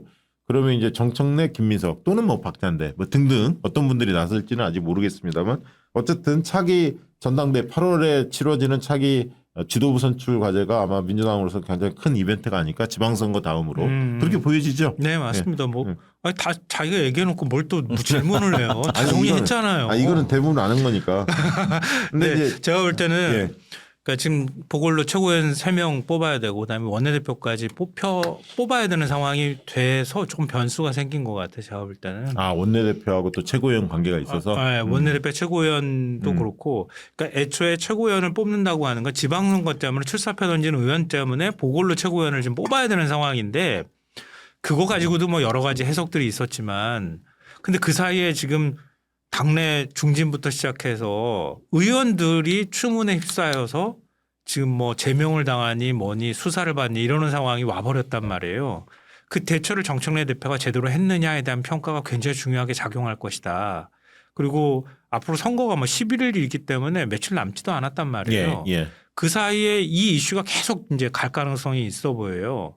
그런 면에서 정청래 대표에 대한 회고적 투표가 자꾸 성향이 있을 가능성이 있어. 저는 지난 당대표 선거 때 정청래 박찬대 예를 들면 크게 막 그 지지자들 간에 나눠서 서로 지지하는 분들 지지도 하지만 막 네거티브도 좀 있었잖아요. 네. 이 과정이 재현될 가능성이 큰데 다만 그래도 집단지성이 발휘가 되면서 그렇게 격렬하지는 않는 것 같아요. 그거는 최고위원 보궐선거이기 때문에 그거는 서로 간에 자제할 거라고 보고요. 이전처럼 막 정면 충돌하거나 이렇게 되지는 않을 것 같고 당원들이 기저에 제일 많이 깔고 있는 거는 정청래 대표를 지지하는 당원들도 많지만 결국 이재명 대통령이 국정 운영을 잘할 수 있도록 해야 된다고 하는 것에 대해서는 그거보다 더 큰 대의로 동의를 하고 있단 말이에요. 당연한데 최근에 여론조사 결과를 보니까 제가 그게 뭐 흔히 말하는 짝짓기 있잖아요. 그게 그대로 관통 안 돼. 제가 최근에 여론조사 발표된 걸 보니까 공표용 조사를 보니까 흔히 이야기한 뭐 정청래 지도부와 가까운 사람 그렇지 않은 사람 이렇게 하잖아. 확 쏠리거나 이렇지는 않을 거라는 교차 투표 하더라고. 그래서 너무 걱정할 건 아니다. 어떻게 보세요? 저는 그냥 요즘 TV 들어서 종편을 보던 뭐 평론가님들 나와서 말씀하시는 걸 보면은 딱 보이는 게 국힘 쪽 패널들, 보수 쪽 패널들이 늘 하는 얘기가 입에 붙은 얘기가 바로 뭐 명청 갈등이네, 대리전이네 이런 얘기들을 나도 아는 곳에 갖다 붙이거든요. 걔네들 얼마나 신났어. 거기는 이제 그걸 조장하는 거예요. 그치. 조장하는 거예요. 그래서 저걸 계속 지속적으로 하더라고요. 뭐 벌써 몇 달째 하고 있지 않습니까? 대통령하고 정청래 당대표하고 관계가 정말 돈독하거든. 진짜로. 그거를 이제 보는 일반 시청자들은 지속적으로 주입당하고 있는 상황이거든요. 그치. 그런 게 전혀 아닌데 저는 그런 걸 보면서 지금 이 우리 당내 상황에 대해서 갈등을 조장하는 세력은 진정 누구인가를 봤을 때 저 사람들이겠구나. 저는 주변에서 그래서 편가르게 하려는 사람한테 너 유유너게인이야? 너 누구 지지해? 뭐 그 얘기를 다시 되물어요 실제. 아니 그리고 이재명 대통령을 진짜로 사랑한다면 정청래 당대표에 대해서 잘못한 건 비판을 해야겠지만 애정 어린 비판이 돼야 돼. 그 애정이 사라진 상태 속에 막 비판하잖아요.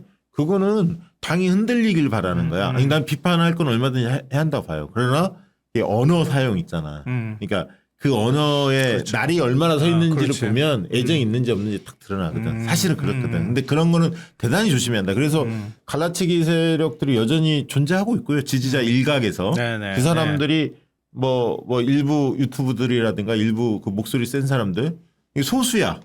소수인데 침묵하는 다수들을 위협하거든. 그게 마치 주도인 것처럼. 그러나 실제로 그런 사람들의 지지를 받는 사람들이 저는 선출직으로 당선될 가능성이 별로 없다고 봅니다. 솔직한 얘기예요. 혹시 명청대전이라는 말 어느 쪽에서 먼저 나왔는지 아세요? 누가 몰라요. 만들어낸 말인지 아세요? 누가 만들었습니까? 대충 제가 얘기를 들었는데 정청래 대표가 당선되자마자 갑자기 저랑 이렇게 맞은편에 있는 국힘 쪽 패널이 지금 대변인인 사람인데 명청대전을 얘기하더라고. 되자마자. 되자마자? 야, 이 사람이 도대체 무슨 상상력을 동원해가지고 얘기를 하지? 어떻게 되자마자 이렇게 얘기하지? 물론 이제 지지하는 뭐 박찬대 의원하고 이렇게 갈렸던 것 때문에 그렇게 해석하나? 이런 생각을 했는데 나중에 알고 보니까 할 일 없는 민주당 쪽 의원 하셨던 뭐 정치인이나 이런 분들이 정치 평론가들 그런 얘기를 하고 다니는구나. 맞아요. 그런 얘기가 제 귀에 들어오는 거예요. 진보 패널에 그런 사람 쓰면 안 돼. 민주당 전직 의원이라고 아무나 쓰면 안 돼. 진짜로. 그런 사람들이 그런 얘기를 먼저 퍼뜨리고 다니고 있더라고. 지 장사하는 거야 지금. 그러니까 한가하시면 심심하시니까 집에서 푹 쉬라고. 집에서 푹 쉬어. 그 얘기 제가 해주고 싶고, 그러니까 이 서로 간에 저는 이번에 뭐 그 강선호 의원 건도 보면서도 느끼지만 이 정치인 300명이 아니거든요. 한 30만, 300만 정도 되는 거예요. 끊임없이 잡음은 있을 수밖에 없어. 그럼 그걸 어떻게 정리하는가가 중요한 거지. 이런 리스크를 어떻게 극복해 나가는가가 중요하지. 어떻게 당이 말끔하게 매일 똑같이 움직이고 똑같이 묵은질처럼 살 수가 있어. 그렇지 않거든요. 그런 부분에 대한 대처의 부족함을 제가 아까 지적한 거고 이런 거에서 우당탕탕하면서 가더라도 자기가 뭘 어느 방향으로 가는지만 분명하고 뚜렷하게 갖고 있으면 된다. 네. 그 시그널만 주면 당원들이 먼저 나서서 막 아귀다툼하지 않는다라고 봐요. 저는 딱 주문하고 싶은 게 나머지는 잘할 것 같고 임기내 정청래 당대표가 임기내에 잘할 것 같고 저기 아까 이대남 보수화되는 문제에 대한 특단의 대책들 이거는 하루 이틀 해결될 문제는 아니잖아요. 1년, 2년, 3년 지속해야 하거든. 특히 사이버 상에서 그들의 활동을 어떻게 이거를 바꿔낼 수 있는가. 그 기구도 만들고 어떻게 할 거지. 당내의 자산 갖고는 안 되거든. 당내의 사람 갖고는 안 돼요. 당직자들이 뭐 하라고 못해 바빠서. 그럼 밖에 있는 그런 부분에 대해 문제의식 갖는 사람들 활동가들을 어떻게 묶어 세우고 어떻게 대처할 건가. 이거 고민했으면 좋겠고. 저는 이거 아마 청와대에서 보실 테니까 이 제안을 꼭 하고 싶은데요. 부동산 공급 대책 조만간 나올 거란 말이에요. 예. 청년층 요런 청년층 세대한테 희망을 줄 수 있는 뭔가를 꼭 넣어야 한다. 이것도 일반적으로 뭐 복잡한 제도 넣지 말고 파격적으로 넣어야 한다. 사회적으로 그걸 못 받은 세대들이 좀 불만스럽게 얘기한다 하더라도 그래도 여긴 동의가 된다. 예. 동의합니다. 그러니까 진짜 일반적인 수준으로 낼 거면 내지도 마라. 더 파격으로 내야 된다. 그러니까 진짜 토지 임대부로 가든 뭐 어떤 방식으로 가든 간에 집을 좀 살 수 있도록 하는 아니 집을 못 사더라도 주거 안정성이 확보될 수 있는 방안들을 꼭 넣어줬으면 좋겠다. 그런 것들이 하나가 나오는 그 임팩트 효과가 20대나 30대들의 마음을 굉장히 움직일 거라고 저는 생각해요. 좋은 지적입니다. 그런 문제들에 대한 정확하게 대처해야 하고 또 1인 1표제 등등 본인이 약속했던 건 해야죠. 당연히. 그건 해야 할 것 같고 국민의힘 얘기 조금 넘어가 볼까요? 국민의힘 그 지방선거 전략 어떻게 세울 거로 보여지십니까? 있어요? 뭔 본인이 다 머릿속에 계획이 있는 것처럼 장동혁 대표가 말하는데 있어요? 제가 이렇게 물어보고 싶어요.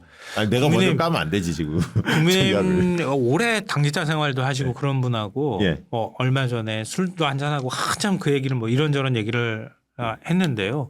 장동혁 대표는 끝까지 간다는 것 같아요. 당연히 보니까. 가야죠.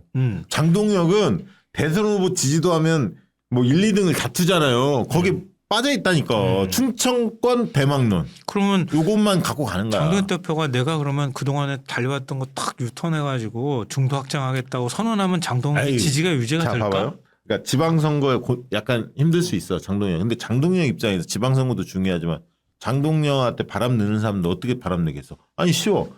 자 대선은 어차피 4, 5% 싸움입니다. 그럼 사람도 그건 다 동의하잖아.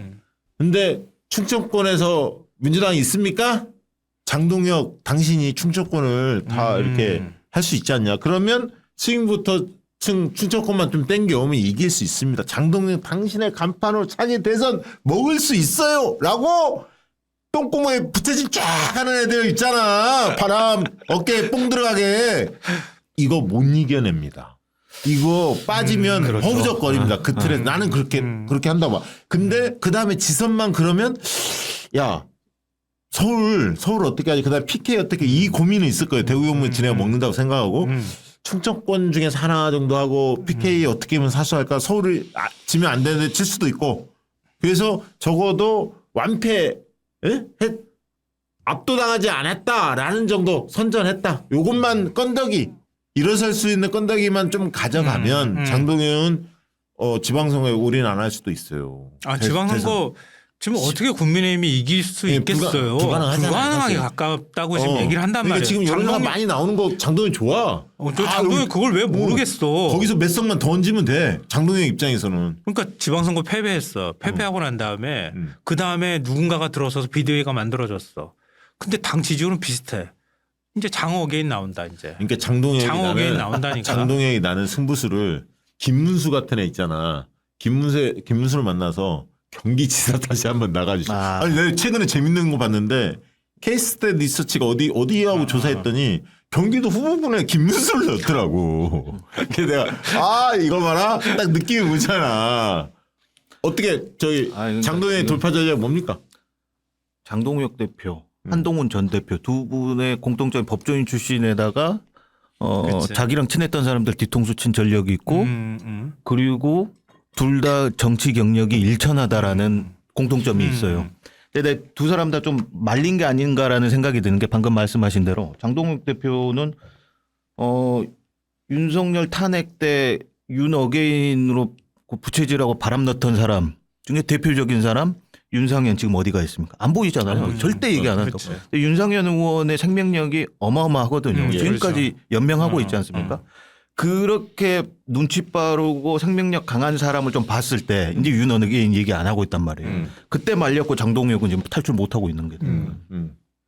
그걸 본다면은 저는 윤상현 의원 어떻게 하는지 보겠어요. 아, 저기 빨리 탈출했구나. 나도 탈출해야죠. 사실은 그래야지 본인의 정치적인 미래가 있는 거지. 이거 윤어게인 계속 따라다니다가 결국에는 본인의 다음 총선도 어려울 텐데 이렇게 되면은 그걸 지금 모르고 있는 게 아닌가. 결국에는 정치적 경험이 일천함에서 나오는 미숙함 아닌가라는 생각이 들어요. 그러니까 지금은 자기가 윤 어게인 세력을 등에 업고 있기 때문에 2월 달에 1심 판결이 나오면 그때는 액션을 취하겠죠, 사실은. 근데 그 사실 늦은 건데 그 전에 선을 그으면 자기는 이도저도 아닌 꼴이 될 수 있기 때문에 지금 버티는 것 같아요. 지금까지는. 그 영남권 중진에서도 비토론이 나오잖아요. 예, 나오죠. 그러니까 자기 강성 지지층이라고 하는 자기 지지했던 세력이 윤 어게인이란 말이에요. 그거를 놓쳐버리면 나는 진짜 아무것도 아니라는 생각을 할 거란 말이에요. 영남에서 나가 그러면 나가야 되는 거야. 그럼 비대위 체제로 넘어갈 거라고 하는 불안감을 자기는 갖고 있다고요. 그러니까 한동훈 징계 들어가고 이렇게 하는 것도 결국은 그 세력한테 카타르시스 주기 위해서 하는 거예요. 뭔 이득이 있어 지금 이 판에. 그렇죠. 근데 이제 안 할 수 없지. 장동혁 입장에서는. 그 장동혁 자기 지지층 관리하기 위해서 하는 거란 말이에요. 장동혁은 그걸 어떻게 극복하려고 하냐면 지금 당원 가입 운동을 엄청 시켜요. 왜냐하면 많이 들고 있다는 얘기를 하더라고요. 그 100만 돌파했다는 얘기는 나오잖아요. 확인은 안 되지만. 근데 당원이 경선에서 70% 반영하는 구조로 지금 권고안을 냈잖아요. 나경원이가. 그럼 그게 만약에 채택될 가능성이 있으면 밑에 기초단체장이나 영남 쪽 다 일제히 당원 확보에 총력을 기할 수밖에 없거든. 그러면 겉으로 보면 당세가 확장되는 걸로 포장을 할 수가 있어. 국민들한테. 자, 장동혁 체제가 들어와서 당원이 1.5배 늘었습니다. 막 이런 식으로 장사를 할 거 아닙니까? 그러니까 얼마든지 빠져나갈 수가 있다고. 대신에 장동혁 입장에서 부산이 중요한 거야. 오세훈은 나경원으로 교체하고 싶으니까 별로 관심이 없어. 사실은. 나중에 지켜보려고 하는 거고. 근데 부산에서 지금 이따 이야기하겠습니다만 전재수 장관이 전 장관이 훨씬 우위를 점하고 있잖아요. 그렇죠. 그러니까 비상이 들어온 건 사실이야. 네, 사실인데 그렇죠. 국민의힘은 사실 뭐 방법은 안 보이죠. 사실 어떻게 보면 민주당의 반사이익을 가지고 뭘 해보려고 할 거야. 그러니까 민주당이 독주한다. 오만하고 독선적인 태도. 아까 뭐 부패 연루된 거 강선우 막 이런 것들이 그런 걸 가지고 장사를 내서 어쨌든 눈을 돌리고 그래서 견제 세력을 주십시오. 우리가 싸울 수 있는 이거 갖고 장사할 수밖에 없잖아요. 그렇죠. 지금 딱 전략은 그거 하나야. 그러니까 항상 읍소론. 민주당이 제일 경계해야 될 부분들이 그런 거거든. 사실은 국민의힘이 뭐 부패하고 기득권이고 이러지만 우리나 민주당이나 이런 인식이 국민들한테 생기거나 유권자들한테 생기면 그러면 선거에서 박빙승부로 가는 거예요. 맞습니다. 그거 노리는 거고 그리고 장동혁 대표는 그러니까 제가 볼 때는 긴 텀으로 지금 당원 확장 운동도 하고 있지만 장동혁 세력을 지금 만들고 있는 거예요. 그렇죠. 어쨌든 자기가 공천 안 줬기 때문에 국회의원들의 자기 편이 별로 없어. 그럼 당원을 중심으로 해서 당원들을 통해서 지금 장동혁 체제를 굳히고 있는 작업들을 하고 있는 거라고. 맞아요. 그 작업하고 있지. 그 작업하고 윤 어게인 계속 얘기하면서 어쨌든 계속 탄압받는 이런 프레임으로 그냥 쭉 지방선거까지 밀고 가면 그러면 지방선거도 결과도 장동혁한테 책임이 안 돌아올 가능성도 있어요. 국민의힘 분위기 안에서. 네. 그러니까 패배했을 때 깔끔하게 제가 그만두겠습니다. 그러고 나간다 하더라도 장동혁이 끝나는 게 아니다라는 생각을 아마 할 가능성이 높다는 거지. 그 사이에 말씀하셨던 것처럼 막 뒤에서 군불 떼고 등 떠밀고 막 마사지 해주는 누군가가 있겠지. 네. 지방선거 이제 좀 다뤄봅시다. 마지막으로. 지방선거에서 핵심 이슈로 좀 등장할 게 뭐가 예상되세요? 지방선거 관련해서? 이런 게 좀 정부 쪽에서 들고 나올 것 같다. 정책 이슈가 됐던 뭐가 생각되는 거 혹시 없습니까? 글쎄요. 지금 이재명 대통령 머릿속을 다 가늠해 보기도 어려워가지고 워낙 많은 걸 생각하실 테니까 여러 가지 아마 고민을 할 것 같은데 네. 제가 아까 뭐 수도 얘기를 했던 것처럼 그게 제가 볼 때 가장 큰 전략일 것 같아요. 그러니까 지역 아까 주도성장 관련해서 대전 충남 통합 그리고 광주 전남 통합 이렇게 가면서 진짜 뭔가 일치고 있구나 이렇게 국민들이 피부로 느끼는 뭔가를 하는 것. 그리고 지금 부산 같은 경우에는 이미 뭐 해수부 이전을 했지만 그 해수부 이전을 넘어서는 해사법원을 넘어서는 뭔가를 부산에 확실하게 보이는 시그널을 만든다거나 준비하고 있죠. 그러니까 일을 치고 자꾸 일을 만들고 있다는 것들을 국민들한테 구체적으로 보여주는 것 그리고 그 뭐 저변에 아까 제가 민생 문제 챙기는 것 이런 것들이 더해지면 사실 뭐 이것 말고 뾰족한 게 뭐가 있겠어요. 그렇지 않거든요. 그리고 무엇보다도 국민들이 그걸 지켜봤거든요. 진짜 해버리네? 라는 걸 봤거든요. 그렇죠. 이재명은 합니다. 대통령께서 이제 뭐 실행과 실천의 시간이다라고 천명하셨잖아요. 보면은 보통 부처 하나 옮기는데 막 2년, 3년, 길게는 5년, 10년 막 걸리지 않습니까? 그런데 지금 1년도 안 돼서 옮겨버렸어요. 그러니까 지방 주도 성장의 컨텐츠들을 실제 실행한다라는 거를 국민들이 봤기 때문에 가장 그리고 효율적으로 이용할 컨텐츠가 그거 아닐까 저는 생각이 듭니다. 자, 그렇게 보여지고요. 뭐 아마 단일 정책 이슈로 보면 뭐 정년 연장 이런 것들에 대해서 계속 논의가 이루어졌기 때문에 저는 아마 그걸 들고 나오지 않을까 그렇게 예상합니다. 왜냐하면 여론조사상으로 한 75% 이상이 찬성하고 있고 20대들도 70% 정도가 동의를 해요. 그 본인도 나중에 수혜 받을 수도 있고 부모 세대가 또 수혜를 받기 때문에 반발이 적습니다.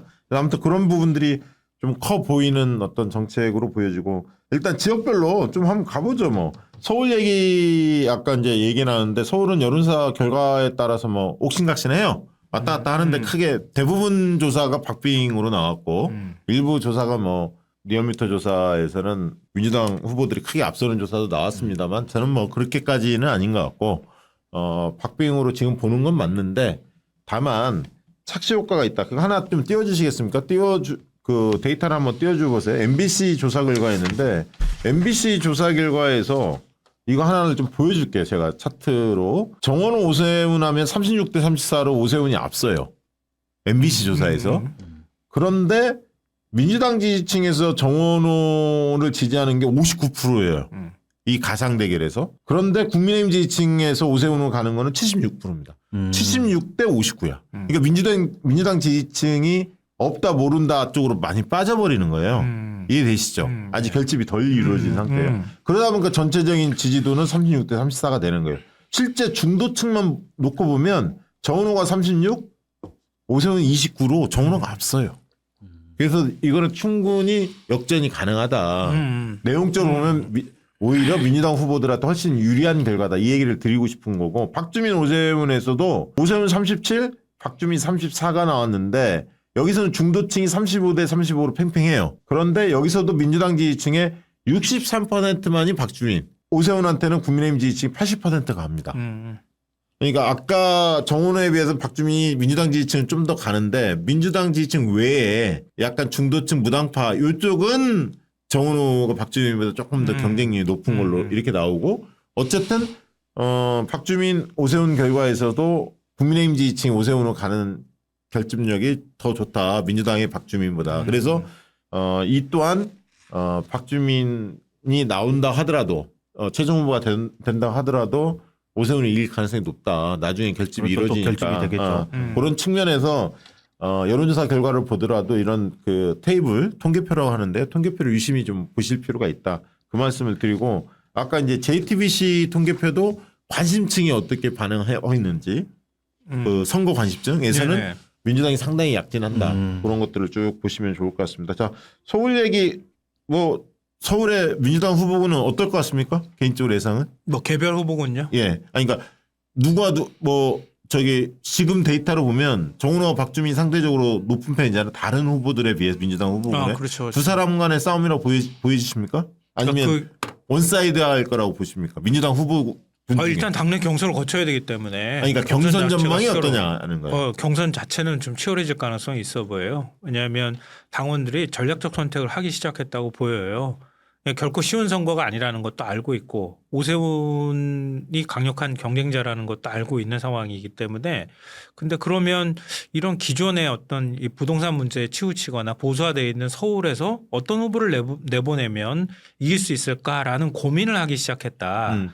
그 사이에 정은호 후보가 다크호스처럼 짱 하고 등장하고 나왔던 거예요. 그러니까 기존 구도를 깨뜨릴 만한 후보라는 인식들을 조금씩 하기 시작했다는 거죠. 그런 면에서 좀 권리당원들이 그런 면에 조금 더 호응하기 시작하면 경선이 박빙이 될 가능성이 굉장히 높다.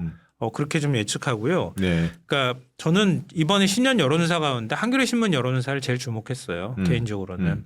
왜냐하면 이건 개별적인 어떤 후보 간의 조사는 어찌 보면 이거는 지금에 있어서 예측치인 거지 별로 의미가 없을 수 있거든요. 앞으로 뭐 선거 캠페인이 계속 있을 거니까 시간 많이 남았고. 근데 기본적으로 지금에 있어서 유권자가 어떤 태도를 여론사에 어떤 태도를 취하는가 이 부분을 들여다본 거예요. 한겨레 조사는. 한겨레는 한국 정당학회하고 여론조사 업체 패널 조사 STI하고 조사를 했단 말이에요. 근데 이거는 어느 정당에 투표할 것이냐라고 물은 것과 이것 말고 어느 지지 정당과 무관하게 어느 정당 후보가 당선될 것으로 예상하냐라는 질문을 넣었다는 거예요. 여기서 민주당이 더 벌어진다는 거죠. 국민의힘하고. 내 주변 사람들한테 얘기 들어보니까 민주당이 다 당선될 것 같아 이번에는. 이렇게 답변하고 있다는 거거든요. 여론사 전문가니까 잘 아시겠지만 자기 태도를 숨기는 사람들이 꽤 많이 있고 주변 사람들한테 영향을 굉장히 많이 받는단 말이에요. 자기 선택권에. 그 영향을 어느 정도 받는지 숨어있는 자기 의사선택을 주저하는 사람들까지 끌어내는 질문을 던진 거란 말이에요. 그렇게 던졌더니 서울에서 민주당 후보 당선이 59.1, 국민의 후보 당선이 23.7이에요. 이거는 아까 말씀하셨던 것처럼 다른 여론조사에서 갸웃갸웃하던 게 여기서 확인이 되고 있다고 저는 생각해요. 이거는 일종의 선행지표 역할을 할 수도 있기 때문에 한겨레 여론조사가 어느 정도 잘 부합되는 결과로 나가는지 좀 지켜봐야 되겠지만 저는 이 생각보다 굉장히 신선한 시도이자 또 이 여론조사 수치를 저는 좀 더 믿고 싶은 생각이 있어요. 서울 선거 어떻게 보십니까? 서울 선거 아까 말씀하신 대로 정원호 구청장이 어찌됐든 다크호스로 떠오른 건 맞고요. 다만 이제 기존에 출마를 준비하셨던 민주당의 의원님들 또 만만치 않으신 분들인 건 맞고 사실은 경선을 거치게 될 건데 경선에서도 뭐 서영교 의원님, 박홍근 의원님, 뭐 박주민 의원님 다들 인지도들이 되게 높으신 분들이에요. 지금 흐름으로 보면 결선 투표 갈 가능성이 높아요. 맞습니다. 지금 흐름으로. 오히려 상대적으로 구청장 어느 한 지역의 구청장인 정원호 구청장보다 훨씬 인지도들이 높다고도 볼 수 있는 거거든요. 그렇다면 공동의적인 오세훈을 봤을 때 오세훈은 엄청난 인지도를 가지고 있는 건 사실인 것 같아요. 보면 그래서 우리가 경선 과정을 어떻게 축제로 잘 만들어내느냐가 또 본선에 엄청난 영향을 미칠 거다. 제가 보기에는 역시 박주민 정원호 싸움이 되지 않을까라는 생각입니다. 뭐 저도 그렇게 봐요. 저도 뭐냐면 대통령이 보여줬던 능력을 보면서 행정 능력 또 뭐 일 잘하는 사람 이런 부분에 대해서 사람들이 높이 평가하고 있기 때문에 그 기준으로 보려고 할 거예요. 그래서 이제 행정 능력 측면에서는 정원호의 높은 점수를 주는 것 같고 지금 신선한 카드이기도 하고 또 박주민 의원도 이제 의정활동을 굉장히 민주당 일을 대표적으로 아주 잘해왔던 사람이기 때문에 그럼 이제 그런 것들이 오세훈의 10년 서울 10년하고 비교가 될 거예요. 그렇죠. 오세훈의 한 12년 됐구나 오세훈이 10년이에요. 그 다음에 이제 정원호의 12년. 이게 오세훈이 4선이긴 한데 두 번을 보궐선거에서 10년입니다. 10년 정도 됐는데 정원호의 성동구 10년 또 박주민의 국회의원 12년과 이렇게 비교하면서 누가 일을 잘했지 이런 게 이제 보게 될 거고 비교할수록 오세훈은 마이너스죠. 왜냐하면 최근에 보면 긍정평가보다는 시정에 대해 부정평가 높고 이제 지겹다. 새로운 사람 했으면 좋겠다는 여론이 압도적이거든요. 할 만큼 했죠. 그런 측면에서 민주당에서 경선을 치러서 승리한 후보 당선 가능성이 높을 것 같고 그런 면에서는 박주민 정원호, 정원호 박주민 이 두 사람의 싸움이 볼만할 거다. 왜냐하면 결선 투표가 있기 때문에 그 변수도 좀 있을 거다. 이렇게 좀 서울은 좀 그렇게 봅시다. 그다음에 이제 뭐 부동산, 뭐 한강버스 뭐 이런 등등이 다 깔려 있다고 보고요. 일단은 기존은. 그다음에 이제 늘 봐야 합니다. 우리가 유념해서 봐야 할 게 무당파들이 사실은 무당파 포지션에서 무당파의 상당수를 또 보수 정당 이탈층들이 차지해요. 네, 맞아요. 정당 지지도 갭만 너무 보면 안 돼. 그렇지만 무당파로 빠져 있는 분들은 투표율이 좀 솔직히 낮아. 그러니까 별로 관심도가 떨어졌어요. 기가 줄었기 때문에 보수에 혁신하지 않는 한 이분들이 투표에 적극성을 띠지는 않을 것 같아요. 이제 그런 면도 아울러 좀 살펴봐야 할 것 같고요. 경기도는 뭐 민주당 누가 나와도 이길 것 같긴 한데 텃밭이 워낙 좋아서 근데 이제 김문수의 등장 가능성 배제할 수는 없어요. 아, 예. 김은혜는 안 나오려고 할 거고 왜냐하면 배지를 띄야 하거든. 그렇죠, 그렇죠. 그러면 이제 차지하는데 거기서 뭐 나올 수 있는 게 김문수, 뭐 이준석하고 단일화해서 뭐 이준석을 낸다든가 아니면 안철수가 나온다든가 뭐 이런 변수일 텐데 지금 여론조사 해보면 민주당에서는 추미애 김동연 싸움이 지금 현재 스코어는 그렇고 그 뒤에 한준호 뭐 김병주 뭐 이런 등등이 가는데 민주당 변수는 좀 있긴 있어요. 뭐냐면 김동연 지사 같은 경우는 사실은 여론조사 해보면 도정평가는 상당히 양호합니다. 긍정평가가 높은데 어쨌든 민주당 지지자들 당원들과 지지자들이 볼 때는 정서가 그렇게 쫙 맞는 게 아니잖아요. 그 지난 대선 때 또 이재명 대통령 후보하고 또 경선도 치렀고 그런 것도 좀 있고 해서 조금 더 개혁적인 사람이 됐으면 좋겠다 이런 욕구는 분명히 있어 보여요. 민주당 당원들 지지자들 보면. 그러면 김동연 뭐 추미애가 됐든 다른 사람이 됐든 이렇게 싸움이 벌어진다면 다른 후보가 될 가능성이 좀 더 지금으로서는 높아 보이고 현실적으로는 그게 누군지. 여론조사 하면 김동연 지사가 많은 격차로 민주당 지금 후보군들을 따돌려요. 따돌리는데 민주당 지지층만 조사를 해보면 그렇지 않아. 않죠. 그게 이제 안심 못하는 거고 최소한 그래서 김동연 지사가 이재명 대통령하고 코드를 자꾸 맞추고 있잖아요. 근데 안 돼 그거는. 단기에 되는 게 아니야. 물론 그래도 열심히 좋은데. 이재명 대통령하고 지금 그 정책적인 코드나 이런 것들 맞추려고 노력은 하고 있는 이유가 바로 그것 때문이다. 그런 것 때문에 불안감이 있는 것 같고 국민의힘에서는 마땅한 후보 찾기 어려울 거라고 봐요. 맞아요. 김문수 언제적 김문수입니까 지금? 아니, 그러니까 경기도에서 다 해먹었어. 막 찾는데 근데 추미애 의원 같은 경우는 이제 법사위원장을 그만두고 나오겠다는 생각이 있으신 것 같아요. 시점을 이제 1월달 내에 아마 결정하실 것 같은데 그게 조금 변수는 있어요. 그런데 어떻게 거꾸로 보면 서울시장 변수가 경기도에도 영향을 미칠 수도 있어요. 어떤 측면에서? 그러니까 만약에 정원 후보가 나와서 막 흔들기 시작하면 경기도에 있는 경기도민들도 서울로 왔다 갔다 하는 굉장히 많고 같은 직장의 커뮤니티가 만들어진 곳들이 굉장히 많기 때문에 서울에서 이런 기존에 예상할 수 없는 구도가 막 만들어질 때 경기도에서도 야 우리도 좀 신선한 카드가 필요하지 않을까? 나는 그렇게 그 여론이 꽤 형성될 거라 봐요. 그럴 가능성이 좀 있어요. 그러니까 민주당 전체적으로 보면 젊고 역동적인 좀 참신한 후보들이 대거 도전할 필요는 있거든요. 큰 틀에서 보면 뭐 전재수도 그런 후보군 중에 하나였고 사실은 지금 이제 어려움을 겪고 있지만 뚫고 나갈 거라고 보고요. 그런 면에서 경기도도 뭐 예를 들면 한준호, 김용민 그렇죠. 뭐 이런 분들의 약진 가능성이 있고 한준호 의원은 이미 최고위원 그만두고 뛰어들었고 김용민 의원도 고민 중으로 알고 있어요. 만약에 뛰어든다면 젊은 후보 간의 막판에 단일화 변수도 있기 때문에 그것도 변수가 될 수도 있고 그럼 이제 추미애 의원과 뭐 정책 색깔이 엇비슷하잖아요. 그 속에서의 경쟁이 좀 볼만할 수도 있습니다. 그런 변수는 분명히 있어요. 어떻게 보세요, 경기도는? 사실은 경기도가 이제는 서울보다 또 인구수가 많고 되게 그런 상황이잖아요. 근데 또 민주당 지지층들도 많이 살고 계시고 유권자로 있고 그래서 이게 사실은 민주당 내의 바로미터인 지역이에요. 그러니까 당원들은 어떤 사람을 원하느냐, 우리 지지층은 어떤 도지사, 어떤 행정가를 선택하느냐 바로미터긴 한데 방금 말씀하신 대로 지금 워낙 공무원으로 잔뼈가 굵은 현 도지사, 또 정치인으로 잔뼈가 굵은 추미애 위원장, 뭐 두 분의 경쟁도 좋습니다만은 저는 경기도도 워낙 넓고 새롭게 당선되신 분들도 꽤 있기 때문에 저는 사실은 차차기도 준비하는 차원에서 많은 분들 좀 출마하셔서 경쟁을 하셨으면 좋겠어요. 그러면 많이 경쟁하는 게 좋죠. 아니 저는 뭐 대화 환영합니다. 경기도는 선거하기 진짜 어려워요. 제가 최근에 경기도의 행정사무감사 그 생중계를 같이 했었는데 한 5차례 정도 생중계한 거 하는 거 보면서 느끼지만 경기도가 한도가 아니다 이거. 한 4조가리는 내야 되는 도다. 알겠습니다. 이재명 대통령이 그래서 특별한 희생에 특별한 보상이 필요하다라고 하는 경기 북부 지역, 특히 동북부 지역을 겨냥한 거란 말이에요. 북부 지역. 경기 남부 지역 쪽은 지금 반도체 벨트나 이런 것들 때문에 잘 나가죠. 되는 거고 서부 쪽만 좀 뭔가 하게 되면 그럼 뭔가 분위기를 만들 수 있단 말이에요. 근데 그러면서 지금 새로운 후보들에 대한 또 갈망 같은 것들이 작용하면 예상할 수 없는 구도가 만들어질 수도 있다고 봅니다.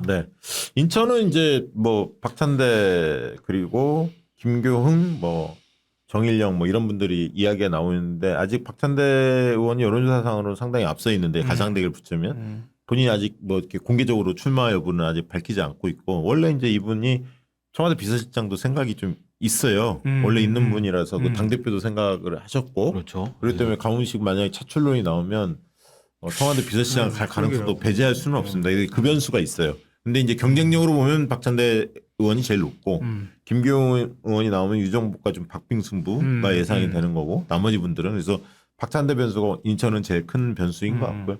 충청권으로 넘어가면 지금 아까 대전 충남이 이제 묶였을 때 현실적으로 묶이면 정치 존재감이 큰 사람이 유리할 수밖에 없거든요. 각각 선거가 아니라 묶이면 인구는 충남이 대전에 비해서 많아요. 그래서 그런 측면에서 강훈식 비서실장이 상당히 저는 파괴력이 있을 거라고 봅니다. 네네. 네. 그건 뭐 동의하시죠? 네, 다 맞습니다. 그럼 넘어가겠습니다. 네네. 뭐 세종은 크게 뭐 따질 필요는 없을 것 같고 충북은 여론조사에 보면 신용한 뭐 노영민 이분이 좀 각출전을 빌고 그 밑에 이제 진청 군수, 송기석 군수 뭐 나머지 분들이 조금 있는데 결국은 뭐 신용한 대 노영민 대결일 것 같은데 어떻게 보세요? 거기는 뭐 좀 아십니까?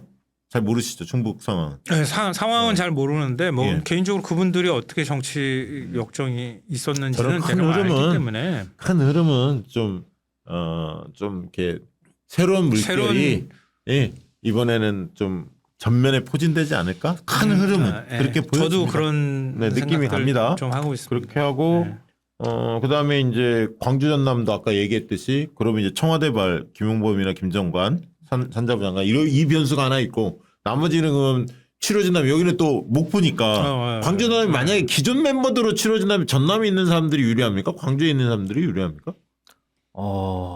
사실은 이거를 예단하기가 어려운 게 광주도 지금 출마 예정자들 도전자들이 꽤 있어요. 많죠. 많이 나눠져 있고. 뭐 민홍배, 강기정, 문인, 이병훈, 뭐 정준호 뭐 많죠 거기도. 다들 친하신 관계는 아니신 걸로 알고 있습니다.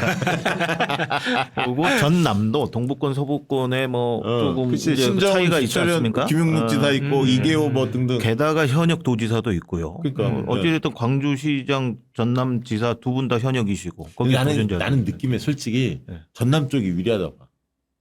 이게 광주에 있는 사람 중에 씨알이 완전히 굵으면 먹을 수 있는데 전남이 좀 어르신들 더 많이 살잖아. 아, 그렇죠. 이 공략이 전남에 기반인 사람이 도시를 공략하기 좀 편하지 않을까? 아, 그렇죠. 뭐 이제 다 고향이 이제 다 전남일 거 아닙니까? 대부분은 광주에 계시는 분들. 나는 그런 면에서 김용범 정책시장에 뛰어들면 만만치 않을 거라고. 근데 또 이거 이제 뛰어드실 때도 참 조심하셔야 되는 게.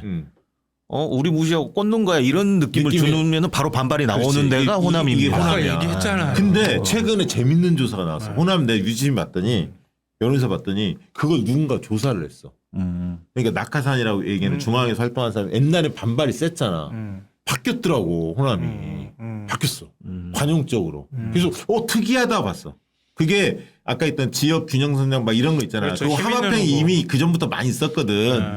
그러니까 약간 그러니까 이재명 대통령에 대한 기대하고 같이 동조하는 동등하게 거예요. 있더라니까. 네. 그리고 지금 이런 어떤 AI 대전환 막 이런 분위기 있잖아. 광주 전남이 불고 있거든. 광주 전남이 또 큰 혜택을 볼 수 있는 지역이기 때문에. 그러니까 그 변수가 하나 있겠더라고. 그럼 나중에 봐야죠 뭐. 전북은 지금 김관영 지사 지지율이 좀 많이 떨어지고 있고 이원택이 상당히 치고 나고 있고 그 밑에 이제 안호영 이러는데 이거 결선 투표하면은 엎어질 가능성이 상당히 있어 보여요.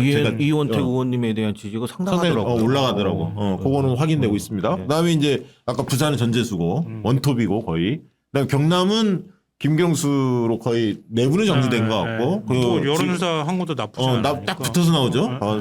울산은 김상우 의원의 인기가 조금 있는 걸로 저는 알고 있고 그래서 본인도 아마 고민하는 것 같고 근데 지금 청와대 이선호 자치발전비서관 이분이 또 이재명 대통령 또 오래 했거든. 을지군수 출신이죠. 이분도 도전하려고 하고 송철호 전 시장 이야기도 좀 나오고. 송철호 전 시장은 연세가 좀 그것 때문에 좀 얘기가 있는 것 같고요. 저도 들어보니까 이선호 비서관이 공을 오랫동안 들여서 나올 걸로 다 예측을 다 하고 있더라고요. 나온다고 보니까. 알고 있고 또 시민단체 출신 중에 또 나오는 분들도 있고 근데 거기는 또 진보당 변수가 있어요. 김종훈 전 위성구청장 의원이 또 도전하니까 그렇죠. 그 연대 문제도 좀 복잡하고 아무튼 울산도 흐름은 괜찮습니다. 그럼 현대차가 지금 잘 나가고 있고 그거를 대통령이 뚫어줬잖아요. 지금 관세 문제를 그런 게 있고 강원도는 이광재, 우상호, 그죠? 근데 이광재가 나오냐 안 나오냐가 중요하죠. 여론조사상으로는 이광재가 유리하게 나오고 있고. 워낙 인지도가 높고 강원지사를 했기 때문에 그래서 아마 또 이 노령층이 굉장히 많이 살잖아요. 예, 그러니까 아무래도 이름 자체로 들어본 걸로 따지면은 이광재 전 의원이 좀 유리한 상황인 건 맞는데, 근데 제가 볼 때는 경선을 붙으려고 할까? 그건 좀 저 의문이야. 우상호 수석이 꽤 인지도가 높지만 이광재를 누를 수는 없어요. 강원도에서. 그런데 이제 둘이 또 연대야, 선후배 사이야. 이게 이렇게 돼 있어요. 보니까 강릉하고 영서하고 영동하고 완전히 또 정서가 다르지만 지금 인구상으로 보면은 춘천하고 원주에 인구가 한 4분의 1 정도가 다 몰려 있어요. 그렇죠. 춘천하고 특히 원주 같은 경우는 30만, 춘천이 30만 조금 안 되고 이렇게 해야 되거든요. 그러니까 강원도 인구가 100 몇십만밖에 안 돼요. 50만이 넘어 여기가. 근데 상대적으로 젊은 층이 다 이런 데 집중해서 살고 있단 말이에요. 거기는 이광재라고 하는 향수 같은 게 별로 없어. 그러면 우상호 지금 이제 수석이 해서 한번 해본다고 하면 젊은 층에서는 뭔가 새로운 카드를 원한다고 하면 근데 그럴 수도 있는데 저도 강원도 조사도 옛날 많이 해봤잖아요. 큰 인물을 선호해. 그러니까 강원도는 숙명적으로 인구가 적기 때문에 뭐 예를 들면 외자도 유치하고 외국 기업도 유치하고 막 이런 거 있잖아요. 중앙정부의 힘만 갖고는 안 된다. 왜냐하면 중앙정부가 영호남을 신경 쓰지 충청도를 신경 쓰지 강원도를 신경을 많이 못 쓰잖아요. 사실 그 사실이냐. 그걸 너무나 잘 알고 있어. 강원도민들은. 그래서 그걸 헤쳐나갈 수 있는 역량 있는 사람을 원해. 그게 이광재든 우상호든 따져볼 텐데 일단 저는 이광재 좀 더 유리하다고 생각하는데 실제 나올 거냐. 아까 각별한 관계인데 둘이 연대 선후배 사이로 근데 그건 이제 봐야죠 뭐. 봐야 하는 거고 제주도는 지금 있는 지사가 생각보다 쉽지 않아. 쉽지 않고 경선이 치열할 거야. 그 오영훈 지사잖아요. 근데 거기 도전하는 사람들이 만만치 문대림 의원이라든가 뭐 서귀포 의원이 이성권 의원이 나올지는 모르겠는데 아무튼 그런 분들의 도전이 만만치 않아서 경선이 오히려 본선이다. 제주도도 그렇게 보여진다. 전반적으로 한번 좀 짚어봤고요. 조국 혁신당은 뭐 호남 쪽에서 좀 신경 쓰려고 할 것 같고 그다음에 이제 뭐 조국 대표가 어떻게 하느냐에 문제가 있는데 지방선거에 도전은 안 할 것 같고 제가 볼 때는 보궐선거를 생각할 것 같아요. 국회의원 보궐선거 자리가 꽤 열리거든. 이제 그런 고민을 하지 않을까. 근데 뭐 거기도 좀 고민이 여러 가지 지금 굉장히 좀 당 자체의 존재감이 좀 떨어져 있는 상황이니까 그런데 보궐선거에 나가서 그러니까 자신의 국회의원 보궐선거를 민주당과 정치 협상을 통해서 뭔가 해보려고 하지 않을까? 저는. 근데 그렇게 해버리면은 되게 국한된단 말이에요. 여론을 만들기도. 왜냐하면 이번에는 기초의원의 3인 선거구나 이런 데는 다 공약을 하고 특히 호남 지역 같은 경우는 다 내보내려고 할 거란 말이에요. 근데 어찌됐든 조국이랑 간판이 움직이지 않으면 조국 혁신당의 존재감도 같이 나는 올라가지 않기 때문에. 호남에서 그렇다고 조국 대표가 단체장이 도전하기는 난 어려울 거라 봐요. 저는 어렵다고 보는데 호남에서 조국혁신당 후보들이 일부 지역은 흔히 말하는 선전할 수는 있죠. 왜냐하면 민주당 현직 단체장이나 이런 문제가 커진 지역들 있잖아요. 이런 데는 해볼 수, 왜냐하면 인물을 따지니까 민주당이나 조국혁신당이나 간판보다는 국민의힘 쪽만 아니면 같은 식구다는 생각이 호남 사람들의 지배적인 정서가 있거든요. 그러니까 이제 인물 경쟁으로 돌파할 수 있는 데는 분명히 있을 테지만 민주당이 PK 쪽에서 승부를 세게 보잖아요. 아까 PK 싸움이 되죠. 전재수 만약에 김경수 울산에서 누가 나올지 모르지만 싸움이 되면 저는 호남은 쉽게 정리된다고 봅니다. 왜냐하면 민주당이 휴전으로 하는 거거든. 호남 사람이 볼 때는 야 PK에서 막 민주당이 열심히 싸워줘. 그러면 오히려 응원해줘야지. 그게 호남 사람들의 난 심리라고 봐요. 어떻게 보세요? 뭐 잘 보셨고요. 이제 호남을 우리가 좀 봐야 되는 게 기존의 정치 질서가 약간 변동이 있는 상황이에요. 뭐냐면은 뭐 민주당 독주는 호남에서 그렇게 늘 그래왔죠. 근데 거기에 약간의 또 포션을 차지한 게 정의당, 진보당 계열이었는데 있죠. 지금 정의당이 거의 이제 존재감이 많이 없어진 없어졌죠. 상황이죠. 근데 거의 그 정도에서 그 정도 이상은 조국 혁신당이 어찌됐든 차지할 거라는 게 제가 보는 관점이에요. 그 정도는 하겠죠. 그 정도에서 그 정도 이상은 좀 할 거라서. 그리고 역시 초록 동생으로 보는 시점들이 관점이 아주 많고요. 왜냐하면 호남 사람들이 차기를 보면서 완전히 죽이려고는 안 하고 약간 남겨놓거든 씨앗을. 문재인이 알죠. 조국 대표에 대한 뭐 짠함도 가지고 계신 분들이 꽤 있고 또 시민사회단체에서도 뭐 좋은 인식을 가지고 있고 그런 부분들이 좀 있습니다. 네. 어쨌든 전반적으로 다 한번 살펴봤고요. 지방선거는 지금 시기에서 예측한다면 어쨌든 민주당이 그 2018년처럼 압승할 가능성이 상당히 높다. 이렇게 보여주고 승부처는 역시 여전히 뭐 서울과 부산으로 보여집니다. 네, 맞습니다. 하지만 긴장하고 열심히 해야 된다는 거. 제가 드리고 싶은 말씀이 그 말씀이었는데 긴장 놓치면 안 된다. 잠깐 아차하는 순간에 확 지지율 떨어질 수도 있다. 그것만 좀 제대로 유지하면 이재명 대통령이 지금 잘하고 있기 때문에 국정을 뒷받침해 줘야 된다는 여론이 기본적으로 안 생길 수가 없는 상황이다. 그리고 공천 과정만 좀 매끄럽게 해주면 된다. 네. 오늘 새해 벽두부터 올 한 해 관통하는 국정 상황, 전국 전망을 해봤고요. 지방선거, 각 당의 상황, 또 이재명 대통령 및 이재명 정부 대통령실 두루두루 한번 짚어봤습니다. 자, 오늘 방송은 이것으로 마치도록 하겠습니다. 고맙습니다. 네, 고맙습니다. 양질의 상품을 착한 가격에 왁션TV.com